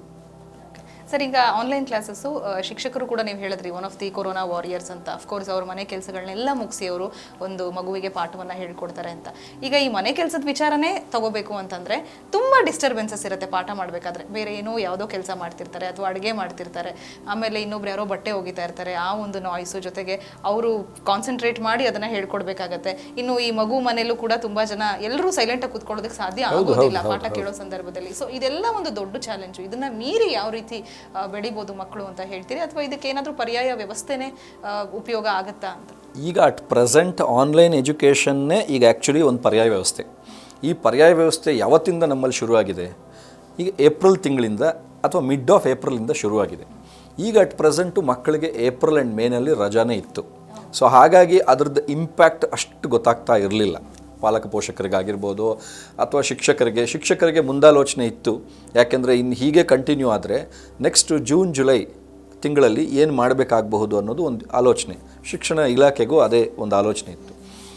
ಈಗ ಜೂನ್ ಹತ್ತಿರ ಬರ್ತಾ ಇದ್ದ ಹಾಗೇ ಸಾಕಷ್ಟು ಜನ ಪೇರೆಂಟ್ಸಿಗೆ ಈಗ ನೆಕ್ಸ್ಟ್ ಏನು ಮಾಡಬೇಕು, ವಾಟ್ ನೆಕ್ಸ್ಟ್ ಅನ್ನೋದೊಂದು ದೊಡ್ಡ ಕ್ವಶನ್ ಮಾರ್ಕ್. ಸೊ ಈಗ ನೋಡಿ, ನಮ್ಮಲ್ಲಿ ಈ ಆನ್ಲೈನ್ ಎಜುಕೇಷನ್ ಬಗ್ಗೆ ಯಾವ ಟೀಚರ್ಸಿಗೂ ಮುಂಚೆ ಟ್ರೈನಿಂಗ್ ಇರಲಿಲ್ಲ. ನಮ್ಮ ರಾಜ್ಯ ಇರ್ಬೋದು, ನಮ್ಮ ಶಿಕ್ಷಣ ವ್ಯವಸ್ಥೆಯಲ್ಲಿ ಆನ್ಲೈನ್ ಎಜುಕೇಷನ್ ಬಗ್ಗೆ ಯಾವ ಟ್ರೈನಿಂಗ್ ಇರಲಿಲ್ಲ. ಆನ್ಲೈನ್ ಎಜುಕೇಷನಲ್ಲಿ ಹೀಗೆ ಆಗಬೇಕು, ಹೀಗೆ ನೀವು ಪಾಠ ಕಲಿಬೇಕಾಗಬಹುದು ಅಂತ ಹೇಳಿ ಅದರದ್ದು ಒಂದು ಸಣ್ಣ ತುಣುಕನ್ನು ಕೂಡ ನಮ್ಮ ಯಾವ ಶಿಕ್ಷಣ ಸಂಸ್ಥೆಗಳಲ್ಲೂ ಅಥವಾ ಶಿಕ್ಷಣ ಇಲಾಖೆ ಮುಖಾಂತರ ಯಾವ ಸೂಚನೆಗಳು ಬಂದಿರಲಿಲ್ಲ. ಆದರೆ ಅದೇ ಕೆಲವೊಂದು ಬೇರೆ ದೇಶಗಳಲ್ಲಿ ಈ ಥರ ಬಂದಾಗ ಹಿಂಗೆ ಆಗ್ಬೋದು ಅಂಥೇಳಿ, ಸೇ ಫಾರ್ ಎಕ್ಸಾಂಪಲ್ ಈಗ ಸೌತ್ ಈಸ್ಟ್ ಏಷ್ಯನ್ ಕಂಟ್ರೀಸ್ ಇರ್ಬೋದು ಅಥವಾ ವೆಸ್ಟರ್ನ್ ಕಂಟ್ರೀಸ್ ಇರ್ಬೋದು, ಈ ಥರ ಏನಾದ್ರು ಬಂದಾಗ ಆನ್ಲೈನ್ ಶಿಕ್ಷಣಕ್ಕೆ ನೀವು ಸಜ್ಜಾಗಬೇಕಾಗತ್ತೆ ಅಂತ ಹೇಳಿ ಆಲ್ರೆಡಿ ಅದಕ್ಕೊಂದು ಸೂಚನೆಗಳನ್ನ ಕೊಟ್ಟು ಮೆಂಟಲಿನೂ ಪ್ರಿಪೇರ್ ಆಗಿದ್ರು, physically and moreover physically they were taught how to get into the online education. ಇವತ್ತಿನ ದಿವಸ ನಮ್ಮಲ್ಲಿ ಅದನ್ನು ಗೊಂದಲ ಆಗಿದೆ. ಆನ್ಲೈನ್ ಎಜುಕೇಷನ್ನಲ್ಲಿ ಒಂದಷ್ಟು ಜನ ಸ್ಟೂಡೆಂಟ್ಸು ಯಾರು ಟೆಕ್ನಿಕಲಿ ಸೌಂಡ್ ಇದ್ದರು ಅವರೆಲ್ಲ ಕಲಿತಾ ಇದ್ದಾರೆ. ಟೆಕ್ನಿಕಲಿ ಸೌಂಡ್ ಇರೋವಂಥ ಟೀಚರ್ಸ್ ಆಗಿರ್ಬೋದು, ಲೆಕ್ಚರರ್ಸ್ ಆಗಿರ್ಬೋದು, ಅವರೆಲ್ಲ ಪಾಠ ಹೇಳ್ಕೊಡ್ತಾ ಇದ್ದಾರೆ. ಬಟ್ ಟೆಕ್ನಿಕಲಿ ಸೌಂಡ್ ಇಲ್ಲದೆ ಇರೋವಂಥ ಸ್ಟೂಡೆಂಟ್ಸ್ಗಳು ಇದ್ದಾರೆ. ಯಾಕೆಂದರೆ ಮೊಬೈಲ್ನಲ್ಲಿ ನಂದೊಂದು ಫೇಸ್ಬುಕ್ ಅಕೌಂಟ್ ಇಟ್ಕೊಂಡ್ರೆ ನಾನು ಎಲ್ಲಿ ಹಾಳಾಗೋಗ್ತೀನೋ ಅನ್ನೋಂಥ ಮನಸ್ಥಿತಿ ಇದ್ದಂಥ ಸ್ಟೂಡೆಂಟ್ಸ್ಗೆ ಇವತ್ತು ಅಲ್ಲಿಗೆ ಎಲ್ಲಿ ನ್ಯಾಯ? ಸೊ ಇವತ್ತಿನ ದಿವಸ ಆತ ಎಲ್ಲ ರೀತಿಯ ಅಕೌಂಟ್ಸನ್ನು ಓಪನ್ ಮಾಡಬೇಕಾಗತ್ತೆ, ಆನ್ಲೈನ್ ಅಕೌಂಟ್ಸನ್ನು. ಸೊ ಈಗ ಅವನಿಗೆ ಅದು ಹೊಸದು. ಎಲ್ಲರೂ ಮುಂದೆ ಹೋಗ್ತಾ ಇದ್ದಾರೆ, ನಾನು ಇಷ್ಟು ಚೆನ್ನಾಗಿ ಓದ್ತಾ ಇದ್ದಂಥ ವಿದ್ಯಾರ್ಥಿ ನಾನು ಹಿಂದುಳಿದ್ನ. ಮತ್ತು ಯಾರೋ ಒಬ್ಬರು ಶಿಕ್ಷಕರು ಎಲ್ಲರಿಗಿಂತ ಅತಿ ವೇಗವಾಗಿ ಒಂಥರ ಮನದಾಳಕ್ಕೆ ಮುಟ್ಟಿ ಹೇಳ್ಕೊಡ್ತಾ ಇದ್ದಂಥ ಟೀಚರ್ಸು ಈಗ ನಮ್ಮಲ್ಲಿ ನಾವು ನಾವೆಲ್ಲ PUC ಸ್ಟೂಡೆಂಟ್ಸ್ ಆಗಿದ್ದಾಗ ನಮ್ಮ ಮೇಷ್ಟ್ರೊಬ್ರು ಇದ್ದರು, ಕನ್ನಡ ಮೇಷ್ಟ್ರು. ಈ ಅಂಗುಲಿಮಾಲ ಕಥೆಯನ್ನು ಹೇಳುವಾಗ ಒಂದು ಸೈಡೆಲ್ಲ ಗರ್ಲ್ಸ್ ಕೂತ್ಕೊಳ್ಳೋರು ಹೆಣ್ಮಕ್ಳು, ಇನ್ನೊಂದು ಸೈಡೆಲ್ಲ ಹುಡುಗರು ಕೂತ್ಕೊಳ್ಳೋರು. ಅಂಗುಲಿಮಾಲ ಕಥೆಯನ್ನು ಬುದ್ಧನ ಪಾತ್ರ ಬರುವಾಗೆಲ್ಲ ಆ ಹೆಣ್ಮಕ್ಳು ಆ ಡೆಸ್ಕ್ ಮೇಲೆ ಒಂದಷ್ಟು ಜಾಗನ ಬಿಡಿಸ್ಕೊಂಡಿರು, ಅಲ್ಲಿ ನಡ್ಕೊಂಡು ಆ ಡೆಸ್ಕ್ ಮೇಲೆಲ್ಲ ಹೋಗಿ ರಿಯಲ್ಲಾಗಿ ಒಂದು ನಾಟಕವನ್ನೇ ತೋರಿಸ್ತಾ ಇದ್ರು. ಇವತ್ತಿಗೂ ನಾವೆಲ್ಲ ಇಷ್ಟು ಏಜ್ ಆದ್ರೂ ನಮಗೆ ಆ ಅಂಗುಲಿಮಾಲ ಕಥೆಯ ಪ್ರತಿಯೊಂದು ಡೈಲಾಗ್ಸು ನಮ್ಮ ಬಾಯಲ್ಲಿದೆ. ಹೇಗೆ ಅಂದರೆ ಆ ಭಾವನಾತ್ಮಕವಾಗಿ ಯಾವಾಗ ಆ ಟೀಚರ್ಸ್ ಹೇಳ್ಕೊಡ್ತಾರಲ್ಲ, ಅದು ಮನಸ್ಸಿನ ಆಳದಲ್ಲಿ ಉಳ್ಕೊಂಬಿಡುತ್ತೆ.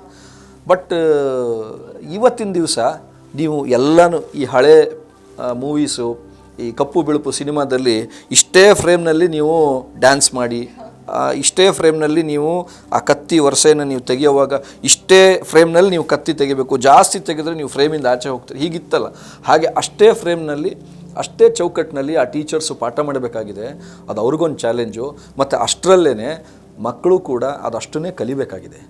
ಮತ್ತು ಆ ಫ್ರೇಮನ್ನೇ ಇಟ್ಕೊಂಡು ಎಷ್ಟರ ಮಟ್ಟಕ್ಕೆ ಯೂಸ್ ಮಾಡ್ಕೊಳ್ಳೋಕೆ ಸಾಧ್ಯನೋ ಸ್ಟೂಡೆಂಟ್ಸು ಅದನ್ನು ಯೂಸ್ ಮಾಡ್ಕೋಬೇಕಾಗತ್ತೆ. ಮತ್ತು ಟೆಕ್ನಾಲಜಿಗೆ ನಾವು ಹೊಂದ್ಕೊಳ್ತಾ ಹೋಗಬೇಕಾಗತ್ತೆ ಇನ್ನು ಮುಂದಕ್ಕೆ. ಮತ್ತು ದೊಡ್ಡ ಇನ್ನು ಮುಂದಕ್ಕೆ ಪೇರೆಂಟ್ಸ್ಗಳು ಇನ್ನೊಂದು ಅರ್ಥ ಮಾಡ್ಕೋಬೇಕು, ಎಲ್ಲೋ ಎಕರೆಗಟ್ಟಲೆ ಜಾಗಕ್ಕೆ ಸೇರಿಸ್ತೀನಿ, ಇನ್ನೆಲ್ಲೋ ಅದು ಇದು ಅವೆಲ್ಲದಕ್ಕಿಂತ ಈಗ ಶಿಕ್ಷಣ ಮೋಸ್ಟ್ ಇಂಪಾರ್ಟೆಂಟು. ಹಾಗಾಗಿ ಶಿಕ್ಷಣದ ಕ್ವಾಲಿಟಿ ಎಲ್ಲಿ ಚೆನ್ನಾಗಿದೆ ದಯವಿಟ್ಟು ಅಲ್ಲಿ ಹೋಗಿ. ಶಿಕ್ಷಣಕ್ಕಿಂತ ಕುದುರೆ ಓಡಿಸೋ ಥರ ಏನು ಆ ಒಂದು ಫ್ಯಾಷನ್ ಇರ್ಬೋದು, ಸ್ವಿಮ್ಮಿಂಗ್ ಫ್ಯಾಷನ್, ಅವೆಲ್ಲ ನೀವು ಮಾಡಿಸ್ಬೋದು, ತೊಂದರೆ ಇಲ್ಲ. ಬಟ್ ಎಜುಕೇಷನ್ ಸೆಕ್ಟಾರ್ ಎಲ್ಲಿದೆ ಅಲ್ಲಿಗೆ ನೀವು ಒತ್ತು ಕೊಟ್ಟರೆ ಭಾಳ that will be A good factor for there children. Okay sir, ನೀವು ಹೇಳಿದ್ರಿ ಈಗ ಟೆಕ್ನಾಲಜಿನ ನಾವು ಅಡಾಪ್ಟ್ ಮಾಡ್ಕೊಳ್ಳೋದು ಅದ್ರ ತಕ್ಕಂತೆ ಹೋಗಲೇಬೇಕು, ಬಿಕಾಸ್ ಅದು ಅನಿವಾರ್ಯ, ಈಗ ನಮಗೆ ಬೇರೆ ವಿಧಿ ಇಲ್ಲ ಅಂತ. ಅಟ್ ದ ಸೇಮ್ ಟೈಮ್ ನಿಮ್ಮ ಒಂದು ಚೈಲ್ಡ್ಹುಡ್ ಡೇಸು ನೀವು ಓದ್ತಿರ್ಬೇಕಾದ್ರೆ ಯಾವ ರೀತಿ ಪಾಠ ಮಾಡ್ತಿದ್ರು, ಯಾವ ಥರ ಭಾವನಾತ್ಮಕ ಸಂಬಂಧ ಇತ್ತು ಮೇಷ್ಟ್ರುಗಳ ಜೊತೆ ಅನ್ನೋದ್ರ ಬಗ್ಗೆ ಹೇಳಿದ್ರಿ. ಸೊ ಇವೆರಡನ್ನೂ ನೋಡ್ತಾ ಹೋದ್ರೆ ಅದು ಚೆನ್ನಾಗಿತ್ತು ಅಂತ ಅನ್ಸುತ್ತೆ, definitely that was the best ಅಂತ ಅನ್ಸುತ್ತೆ. ಬಟ್ ಈಗ ನಾವು ಅನಿವಾರ್ಯವಾಗಿ ಟೆಕ್ನಾಲಜಿಗೆ ಅಡಾಪ್ಟ್ ಆಗಬೇಕು ಅನ್ಸುತ್ತೆ. ಇದು ಎರಡನ್ನೂ ಯಾವ ರೀತಿ ನೀವು ವಿಶ್ಲೇಷಣೆ ಮಾಡ್ತೀರಾ? ಎರಡನ್ನೂ ಅಂದರೆ ಈಗ ನೋಡಿ, ಆವಾಗ ಈಗೆಲ್ಲ ಏನಿತ್ತು, ಇಲ್ಲಿ ತನಕನೂ ಶಾಲೆಗೆ ಹೋಗೋದೇ ಒಂದು ಖುಷಿ. ನನ್ನ ಗೆಳೆಯ ಸಿಗ್ತಾನೆ, ನನ್ನ ಗೆಳತಿ ಸಿಗ್ತಾಳೆ, ನಾವೆಲ್ಲ ಒಟ್ಟಿಗೆ ಸೇರ್ತೀವಿ, ಊಟ ಮಾಡ್ತೀವಿ, ಆಟ ಆಡ್ತೀವಿ, ಬರ್ತೀವಿ. ಇವೆಲ್ಲ ಈ ಏನು 2020 ಇಸ್ವಿ ಬಿಕಾಸ್ ಆಫ್ COVID-19 2020 ಇಸ್ವಿ ಆಲ್ಮೋಸ್ಟ್ ಒಂಥರ ಶಿಕ್ಷಣ ವ್ಯವಸ್ಥೆಗೆ 0 ಇಯರ್ ಆಗಬಾರ್ದು ಅಂತ ಹೇಳಿ ಮಾನ್ಯ ಶಿಕ್ಷಣ ಇಲಾಖೆ ಕೂಡ ಅದಕ್ಕೆ ಕೇರ್ ತಗೋತಾ ಇದೆ. ಬಟ್ ಈಗ ಈ ಪಿಯರ್ ಜೊತೆ ಜಾಯ್ನ್ ಆಗೋವಂಥದ್ದು ಮುಂದಕ್ಕೆ ಎಲ್ಲೋ ಒಂದು ದಿವಸ ಯಾವ ಥರ ಬರ್ಬೋದು ಅಂತ ಅಂದ್ಕೊಳ್ತೀನಿ ಅಂದರೆ, mostly how to mingle with friends ಅನ್ನೋದು ಕೂಡ ಒಂದು ಕ್ಲಾಸ್ ರೂಮ್ ಸೆಷನ್ ಆಗ್ಬೋದೇನು.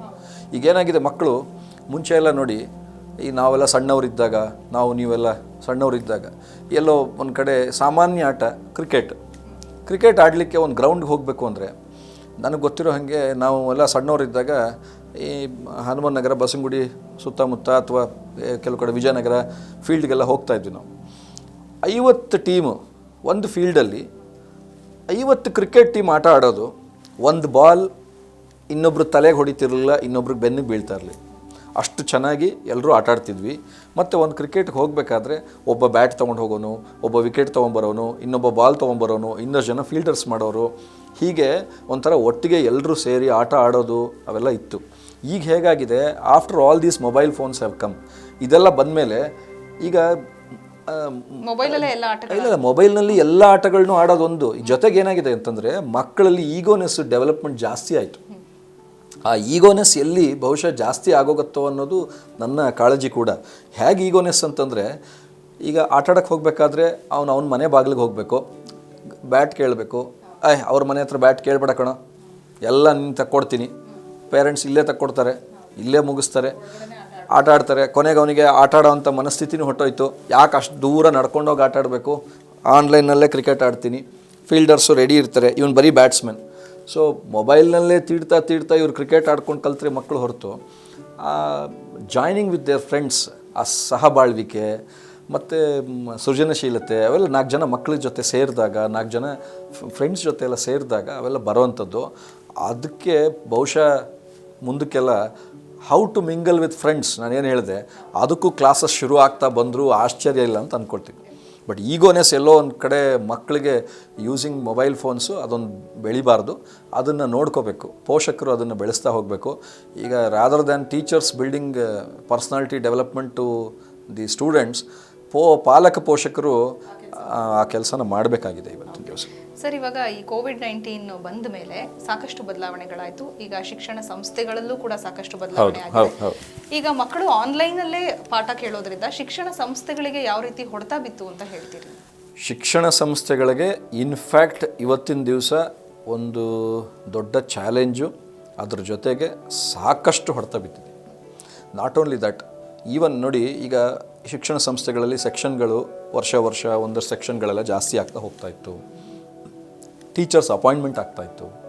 ಈಗ ಟೀಚರ್ಸ್ ಹೊಸ ಅಪಾಯಿಂಟ್ಮೆಂಟ್ ಅಲ್ಲ, ಹಳೆ ಟೀಚರ್ಸ್ ಕೂಡ ಕೆಲಸಗಳನ್ನ ಕಳ್ಕೊಳ್ಳೋ ಅಂಥ ಸಂದರ್ಭಗಳು ಬರ್ತಾ ಇದೆ.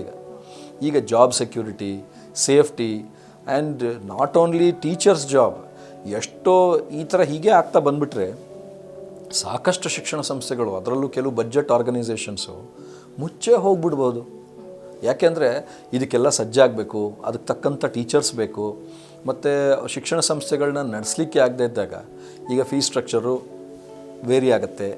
ಆನ್ಲೈನ್ ಶಿಕ್ಷಣ ಸಂಸ್ಥೆಗಳದ್ದು ಅದು ಬೇರೆ ಬೇರೆ ಬೇರೆ ರೀತಿ ತಿರುವುಗಳನ್ನ ತೊಗೊಳುತ್ತೆ. ಶಿಕ್ಷಣ ಸಂಸ್ಥೆಗಳಿಗೆ ಸಾಕಷ್ಟು ಕಷ್ಟ ಇದೆ. ಮತ್ತು ಜಾಬ್ ವೇಕೆನ್ಸೀಸ್ ಅಟ್ ಪ್ರೆಸೆಂಟ್ ನೋಡಿ, as on the statistics of ರಫ್ಲಿ about February first week statistics ಪ್ರಕಾರ ಜಾಬ್ ರಿಕ್ವೈರ್ಮೆಂಟ್ ಅಥವಾ job vacancy percentage was about 8.6%. By the mid of March, it has reached to almost about 22%. But ಈಗ latest mid of ಮೇಗೆ ಹೊಸ statistics ಪ್ರಕಾರ 30.9% in the field of education teachers are waiting for jobs. 30.9% ಅಂದರೆ almost ಕಾಲ್ ಭಾಗಕ್ಕಿಂತ more than 25% teachers are not having jobs. ಇದು ಯಾವ ರೀತಿ ನಡೆಯುತ್ತೆ? ಇದಕ್ಕೆ ಪರಿಹಾರ ಏನು? ಪರ್ಯಾಯ ವ್ಯವಸ್ಥೆ ಏನಾದರೂ ಇದೆಯಾ? ಪರ್ಯಾಯ ವ್ಯವಸ್ಥೆ ಖಂಡಿತ ಸರ್ಕಾರ ಎಲ್ಲ ಕಡೆ ಪ್ಯಾಕೇಜ್ ಇರ್ಬೋದು, ಇದನ್ನೆಲ್ಲ ಕೊಡ್ತಾ ಬರ್ತಾ ಇದ್ದಾರೆ. Especially right from school teachers, ಅದನ್ನು ನಮ್ಮ ಕ್ಯಾಂಪ್ಸ್ ಅಸೋಸಿಯೇಷನ್ ಮುಖಾಂತರನೂ ಕೂಡ ಮಾನ್ಯ ನಮ್ಮ ಅಧ್ಯಕ್ಷರಾಗಿರುವಂಥ ಶಶಿ ಅವರು ಮತ್ತು ನಮ್ಮ ಮಾನ್ಯ ಇವರು MLC ಪುಟ್ಟಣ್ಣವರು, ಅವರು ಕೂಡ ಸಾಕಷ್ಟು ಮನವಿಯನ್ನು ಮುಖ್ಯಮಂತ್ರಿಗಳಿಗೆಲ್ಲ ಕೊಟ್ಟಿದ್ದಾರೆ. ಶಿಕ್ಷಕರಿಗೆಲ್ಲ ಒಂದು ಪ್ಯಾಕೇಜ್ ಕೊಡಿ, ಎಲ್ಲ ಕಡೆ ಕೊಡ್ತಾ ಇದ್ದೀರಿ, ಶಿಕ್ಷಣ ಸಂಸ್ಥೆಗಳಿಗೆ at least OD facility, loan facility ಇದನ್ನೆಲ್ಲ ಕೊಡ್ತಾ ಬನ್ನಿ ಅಂತೆಲ್ಲ ಕೇಳಿದ್ದಾರೆ. ಸರ್ಕಾರ ಎಷ್ಟು ಮಟ್ಟಿಗೆ ಅದನ್ನು ಪರಿಪಾಲನೆ ಮಾಡುತ್ತೆ ಅನ್ನೋದು ಗೊತ್ತಿಲ್ಲ ನಮಗೆ. ಬಟ್ ಭರವಸೆ ಏನಂತೂ ಕೊಟ್ಟಿದ್ದಾರೆ ಅಂತ ಹೇಳಿ ಎಲ್ಲರೂ ವೆಯ್ಟ್ ಮಾಡ್ತಾ ಇದ್ದಾರೆ. ಬಟ್ ಅದರಲ್ಲೂ ನರ್ಸರಿ ಟೀಚರ್ಸಿಗೆ ಇವತ್ತಿನ ದಿವಸ ಈ ಪ್ರತಿಯೊಂದು ರಾತ್ರಿಯೂ ಪ್ರತಿಯೊಂದು ಹಗಲು ಅವರಿಗೆ ಕರಾಳ ರಾತ್ರಿ ಕರಾಳ ಹಗಲಾಗಿದೆ. ಮತ್ತು ಶಿಕ್ಷಣ ಸಂಸ್ಥೆಗಳು ಎಷ್ಟೋ ಕಡೆ ಈಗ ಕೋಟ್ಯಾಂತರ ರೂಪಾಯಿ ಸಾಲಗಳನ್ನ ಮಾಡ್ಕೊಂಡಿದ್ದಾರೆ ಇನ್ಫ್ರಾಸ್ಟ್ರಕ್ಚರ್ ಬಿಲ್ಡ್ ಮಾಡೋದಕ್ಕೆ. ಆ ಇನ್ಫ್ರಾಸ್ಟ್ರಕ್ಚರು ಒಂದು norms of the education institution ಇರಬಹುದು, ಮತ್ತು ಇನ್ನೊಂದು norms of the to satisfy the parents and students ಆಗಿರ್ಬೋದು. ಸೊ ಹಾಗಾಗಿ ಎರಡೂ ಶಿಕ್ಷಣ ಇಲಾಖೆ ಮತ್ತು ಪಾಲಕ ಪೋಷಕರು ಮತ್ತು ವಿದ್ಯಾರ್ಥಿಗಳನ್ನ ಸ್ಯಾಟಿಸ್ಫೈ ಮಾಡೋಕ್ಕೋಸ್ಕರ ಎಷ್ಟೋ ಇನ್ಫ್ರಾಸ್ಟ್ರಕ್ಚರ್ಗಳನ್ನೆಲ್ಲ ತೊಗೊಂಡು ಬಂದಿದ್ದಾರೆ. ಆ ಇನ್ಫ್ರಾಸ್ಟ್ರಕ್ಚರೆಲ್ಲ ಸುಮ್ಮನೆ ಬರಲ್ಲಲ್ಲ, ಆ ಇನ್ಫ್ರಾಸ್ಟ್ರಕ್ಚರ್ಗೆಲ್ಲನೂ ಕೂಡ ಸಾಲ ಮಾಡಿರ್ತಾರೆ. ಇನ್ಫ್ರಾಸ್ಟ್ರಕ್ಚರ್ ಡೆವಲಪ್ಮೆಂಟ್ ಮಾಡಬೇಕು, ಇನ್ಫ್ರಾಸ್ಟ್ರಕ್ಚರ್ ಮೇಂಟೆನೆನ್ಸ್ಗೆ ಖರ್ಚಿರುತ್ತೆ. ಅದರದ್ದೆಲ್ಲ ಇವತ್ತಿನ ದಿವಸ ಹೇಗೆ ರೀಪೇಮೆಂಟ್ ಮಾಡೋದು, ಇದೆಲ್ಲ ಒಂದು ದೊಡ್ಡ ಸವಾಲು. ಇನ್ನು ವಿದೇಶದಲ್ಲಿ ಓದುವಂಥ ಆಪರ್ಚುನಿಟೀಸ್ ಬಗ್ಗೆ ಕೂಡ ನಾವು ಮಾತನಾಡಲೇಬೇಕಾಗತ್ತೆ. ಬಹಳಷ್ಟು ಜನಕ್ಕೆ ಒಂದು ಕ್ರೇಜ್, ನಾನು ವಿದೇಶದಲ್ಲಿ ಓದಬೇಕು, ವಿದೇಶದಲ್ಲಿ ಡಿಗ್ರಿ ತಗೋಬೇಕು ಅಂತ. ಅಪ್ಪ ಅಮ್ಮಂಗೂ ಕೂಡ ಒಂಥರ ಹೆಮ್ಮೆ ಹೇಳ್ಕೊಳ್ಳೋದಕ್ಕೆ, ನನ್ನ ಮಗಳು ಫಾರಿನಲ್ಲಿ ಓದಿದ್ಲು, ನನ್ನ ಮಗ ಆಕ್ಸ್ಫರ್ಡಲ್ಲಿ ಡಿಗ್ರಿ ತಗೊಂಡ ಅಂತ. ಬಟ್ ಈಗಿನ ಪರಿಸ್ಥಿತಿ ನೋಡಿಕೊಂಡ್ರೆ ನಮ್ಮಲ್ಲೇ ಕಷ್ಟದ ವಾತಾವರಣ ನಿರ್ಮಾಣ ಆಗಿದೆ. ಇಂತಹ ಸಿಚುವೇಶನಲ್ಲಿ ವಿದೇಶದಲ್ಲಿ ಹೋಗಿ ನಾವು ಡಿಗ್ರಿ ತಗೋಬೇಕು ಅಂತ ಆಸೆ ಇರ್ತಕ್ಕಂಥ ವಿದ್ಯಾರ್ಥಿಗಳಿಗೆ ಏನು ಹೇಳ್ತೀರಾ? ಯಾವ ರೀತಿ ಅವ್ರಿಗೆ ಕಷ್ಟ ಇದೆ, ಜೊತೆಗೆ ಇಟ್ ಇಸ್ ಇಂಪಾಸಿಬಲ್ ಅಥವಾ ಪಾಸಿಬಲ್? ವಿದೇಶದಲ್ಲಿ ಹೋಗಿ ವಿದ್ಯಾರ್ಜನೆಯನ್ನು ತಗೊಳ್ಳೋದು ಈಗ at present for another next 2 years it is not possible. ಮತ್ತು ವಿದೇಶದ ಎಲ್ಲ ಯೂನಿವರ್ಸಿಟಿಗಳಲ್ಲೂ ಹೈಯೆಸ್ಟ್ ಪರ್ಸೆಂಟೇಜ್ ಆಫ್ ಸ್ಟೂಡೆಂಟ್ಸ್ ಇದ್ದಿದ್ದೇ ಇಂಡಿಯನ್ ಸ್ಟೂಡೆಂಟ್ಸ್. ರಫ್ಲಿ ಯಾವ ನೀವು ಯೂನಿವರ್ಸಿಟಿಗಳನ್ನ ತೊಗೊಂಡ್ರು ಅಂದರೆ ವೇರ್ ಈ ನಾನ್ ರೆಸಿಡೆಂಟ್ ಆಫ್ ದಟ್ ಯೂನಿವರ್ಸಿಟಿಗಳಲ್ಲಿ ಎಲ್ಲೆಲ್ಲಿ ಬೇರೆ ದೇಶದ ವಿದ್ಯಾರ್ಥಿಗಳಿಗೆ ಅನುಕೂಲ ಮಾಡಿಕೊಟ್ಟಿದ್ರಲ್ಲ, ಪ್ರತಿಯೊಂದು ಯೂನಿವರ್ಸಿಟಿಗಳಲ್ಲೂ ಅದರ 60% ವಿದ್ಯಾರ್ಥಿಗಳು ನಮ್ಮ ಇಂಡಿಯನ್ ಸ್ಟೂಡೆಂಟ್ಸೇ ಅಧಿಕವಾಗಿದ್ದರು. ಇವತ್ತಿನ ದಿವಸ ಇದು ಬಂದ ಮೇಲೆ ಈ ಏರ್ ಲಿಫ್ಟ್ ಆಗೋಕ್ಕೆ ಮುಂಚೆ ಎಷ್ಟೋ ಜನ ವಿದ್ಯಾರ್ಥಿಗಳು ಅವ್ರ ತಂದೆ ತಾಯಿಗಾಗಿರ್ಬೋದು ಅಥವಾ ತಂದೆ ತಾಯಿ ಅವರ ವಿದ್ಯಾರ್ಥಿಗಳು, ನನಗೆ ಎಷ್ಟೋ ಜನ ಗೊತ್ತಿರೋ ಅಂಥವ್ರು ಕೂಡ ಪೇರೆಂಟ್ಸ್ ಇರ್ಬೋದು, ಸ್ಟೂಡೆಂಟ್ಸು, ಅವ್ರೆಲ್ರಿಗೂ ಯಾವ ಡಿಗ್ರಿ ಆದರೂ ಪರವಾಗಿಲ್ಲ, ನಮಗೆ ವಿದೇಶವೇ ಬೇಡ, ನಮ್ಮ ದೇಶದಲ್ಲೇ ಎಷ್ಟು ಓದಲಿಕ್ಕೆ ಸಾಧ್ಯ ಆಗುತ್ತೋ ಎಲ್ಲ ಆಪರ್ಚುನಿಟೀಸು ಇಲ್ಲೇ ಇದೆ, ಪ್ರತಿಷ್ಠೆಗೋಸ್ಕರ ಅಲ್ಲಿ ಹೋಗೋದು ಬೇಡ ಬರೋದು ಬೇಡ ಅಂತ ಹೇಳಿ everybody wants to study here only. So ಈ ವರ್ಷ ಪ್ರಾಬಬ್ಲಿ 2020-21 ಮತ್ತು ಇನ್ನು 3 ವರ್ಷ 21-22 ಮತ್ತು 22-23 2023ವರೆಗೂ ನಾವು ಸಾಕಷ್ಟು ಜನ ಸ್ಟೂಡೆಂಟ್ಸು ವಿದೇಶಕ್ಕೆ ಹೋಗಿ ಓದೋವಂಥ ಸ್ಟೂಡೆಂಟ್ಸು ಕಮ್ಮಿ ಆಗ್ತಾರೆ. ಮತ್ತು ವಿದೇಶದ ಯೂನಿವರ್ಸಿಟಿಗಳು ಕೂಡ ಇಂಡಿಯನ್ ಸ್ಟೂಡೆಂಟ್ಸು ಈಗೇನು 60% ಇದ್ದರು, ಪ್ರಾಬಬ್ಲಿ ಅಲ್ಲೇ ನೆಲೆಸಿರೋವಂಥ ಸ್ಟೂಡೆಂಟ್ಸ್ ಆಗಿದ್ದರೆ ವಿಧಿ ಇಲ್ಲ, ಇನ್ನೇನು ಫೈನಲ್ ಇಯರ್ಲಿ ಇದ್ದೀವಿ ಮುಗಿಸ್ತೀವಿ ಅಂತ ಅನ್ನೋರು ಇದ್ದರೆ ಮಾತ್ರ ನನ್ನ ಪ್ರಕಾರ ಒಂದು 10-12% ಸ್ಟೂಡೆಂಟ್ಸ್ ಇರಬಹುದು. ಬಟ್ 60% ಸ್ಟೂಡೆಂಟ್ಸ್ ಇನ್ಮೇಲೆ ಅಲ್ಲೂ ಇರೋದಿಲ್ಲ. ಅದೇ ರೀತಿ ಕೆಲವೊಂದು ಇಲ್ಲಿ ನಮ್ಮ ಈ PUC ರಿಲೇಟೆಡ್ ಹಾಸ್ಟೆಲ್ಗಳಲ್ಲೂ ಅದೇ ಆಗಿದೆ. PUC college, residential PU colleges ಎಲ್ಲ ಎಲ್ಲೆಲ್ಲಿ ಇದ್ವು ಅಲ್ಲೂ ಎಲ್ಲ, ಮತ್ತು ರೆಸಿಡೆನ್ಷಿಯಲ್ ಇಂಜಿನಿಯರಿಂಗ್ ಕಾಲೇಜಸ್ಸು ಹಾಸ್ಟೆಲ್ಗಳಲ್ಲಿ ಇದ್ದಂಥ ವಿದ್ಯಾರ್ಥಿಗಳು ಎಲ್ಲರೂ ಅವ್ರವ್ರ ಊರಿಗೆ ಹೋಗಿದ್ದಾರೆ. ಮತ್ತು ಈಗ ಎಲ್ಲರೂ ಚೇಂಜ್ ಆಫ್ ಕಾಲೇಜಿಗೆ ಪರ್ಮಿಷನ್ಗೆ ಅಪ್ಲೈ ಮಾಡ್ಕೊಂಡಿದ್ದಾರೆ. So that they don't want to get back. ನಾವು ಅವರು ಸ್ವಂತ ಸ್ಥಳದಲ್ಲೇ ಇದ್ದು ಓದ್ಕೊಳ್ಳೋವಂಥ ಮನೋಭಾವ ಎಲ್ರಿಗೂ ಬಂದಿದೆ. ಒಂದು ರೀತಿ ಅದು ಒಳ್ಳೆಯದು. ಯಾಕೆಂದರೆ ಇವತ್ತಿನ ದಿವಸ ಎಜುಕೇಷನ್ ಇನ್ಸ್ಟಿಟ್ಯೂಷನ್ ಪ್ರತಿಯೊಂದು ಜಿಲ್ಲೆಯಲ್ಲಿರ್ಬೋದು, ಪ್ರತಿಯೊಂದು ಊರಲ್ಲಿರ್ಬೋದು, ಪ್ರತಿಯೊಂದು ದೇಶದಲ್ಲಿ ಅದರದ್ದೇ ಆದಂಥ ಕಾಂಪಿಟೇಟಿವ್ನೆಸ್ಸಿಂದ ಬಿಲ್ಡಪ್ ಮಾಡ್ಕೊಂಡು ಬಂದಿದ್ದಾರೆ. ಸೊ ಹಾಗಾಗಿ ನಮ್ಮ ದೇಶದ ಮಕ್ಕಳ ಹಣ ಇನ್ಯಾವುದೋ ದೇಶಕ್ಕೆ ಹೋಗೋದು ಬಿಟ್ಟು ತಪ್ಪಿ ಅದು ನಮ್ಮ ದೇಶದ ಸಂಸ್ಥೆಗಳಿಗೆ ಸೇರಿಕೊಳ್ಳಿ, ನಮ್ಮ ದೇಶದ್ದು ಟೆಕ್ನಾಲಜಿ, ನಮ್ಮ ದೇಶದ್ದು ಇದನ್ನು ಉದ್ಧಾರ ಆಗುತ್ತೆ. ಸೊ ಒಂದು ರೀತಿ ನಮಗೆ ದೊಡ್ಡ ಪ್ಲಸ್ ಪಾಯಿಂಟ್ ಆಯ್ತಿದ್ದು ಲಿಫ್ಟ್ ಮಾಡಿ ಅಲ್ಲಿನ ಸ್ಟೂಡೆಂಟ್ಸ್ ಇಲ್ಲಿ ಬಂದು ಸ್ಟಡಿ ಬಂದಿದ್ದಾರೆ. ಮತ್ತು ಲಾಟ್ ಆಫ್ ಈಗ ಹೊರದೇಶದಲ್ಲಿ ವಿದ್ಯಾರ್ಥಿಗಳು ಓದೋದು ಇವಾಗ ಕಮ್ಮಿ ಆಯಿತು. ಇದ್ರ ಮಧ್ಯೆ ಹೊರದೇಶದಲ್ಲಿ ಈಗೇನು ಸ್ಟೂಡೆಂಟ್ಸ್ ರಿಜಿಸ್ಟ್ರೇಷನ್ ಆಫ್ ಎಕ್ಸಾಮಿನೇಷನ್ಸ್ ತಗೋತಿದ್ರಲ್ಲ, ಈಗ ಆಲ್ರೆಡಿ ಇಷ್ಟೊತ್ತಿಗೆ ಈ ಒಂದು ಮೇ ಜೂನ್ ಅಷ್ಟೊತ್ತಿಗೆ ಈಗ ನಾನು ಕಾಲೇಜಲ್ಲಿ ಸಾಕಷ್ಟು ಜನ ನನ್ನ ಸ್ಟೂಡೆಂಟ್ಸು ಕೂಡ ಆಫ್ಟರ್ ದೇರ್ +2 ಡಿಗ್ರಿಗೇ US UK ಅಂಥ ಕಡೆ ಎಲ್ಲ ಹೋಗೋವಂಥ ಸಂಭವಗಳಿತ್ತು.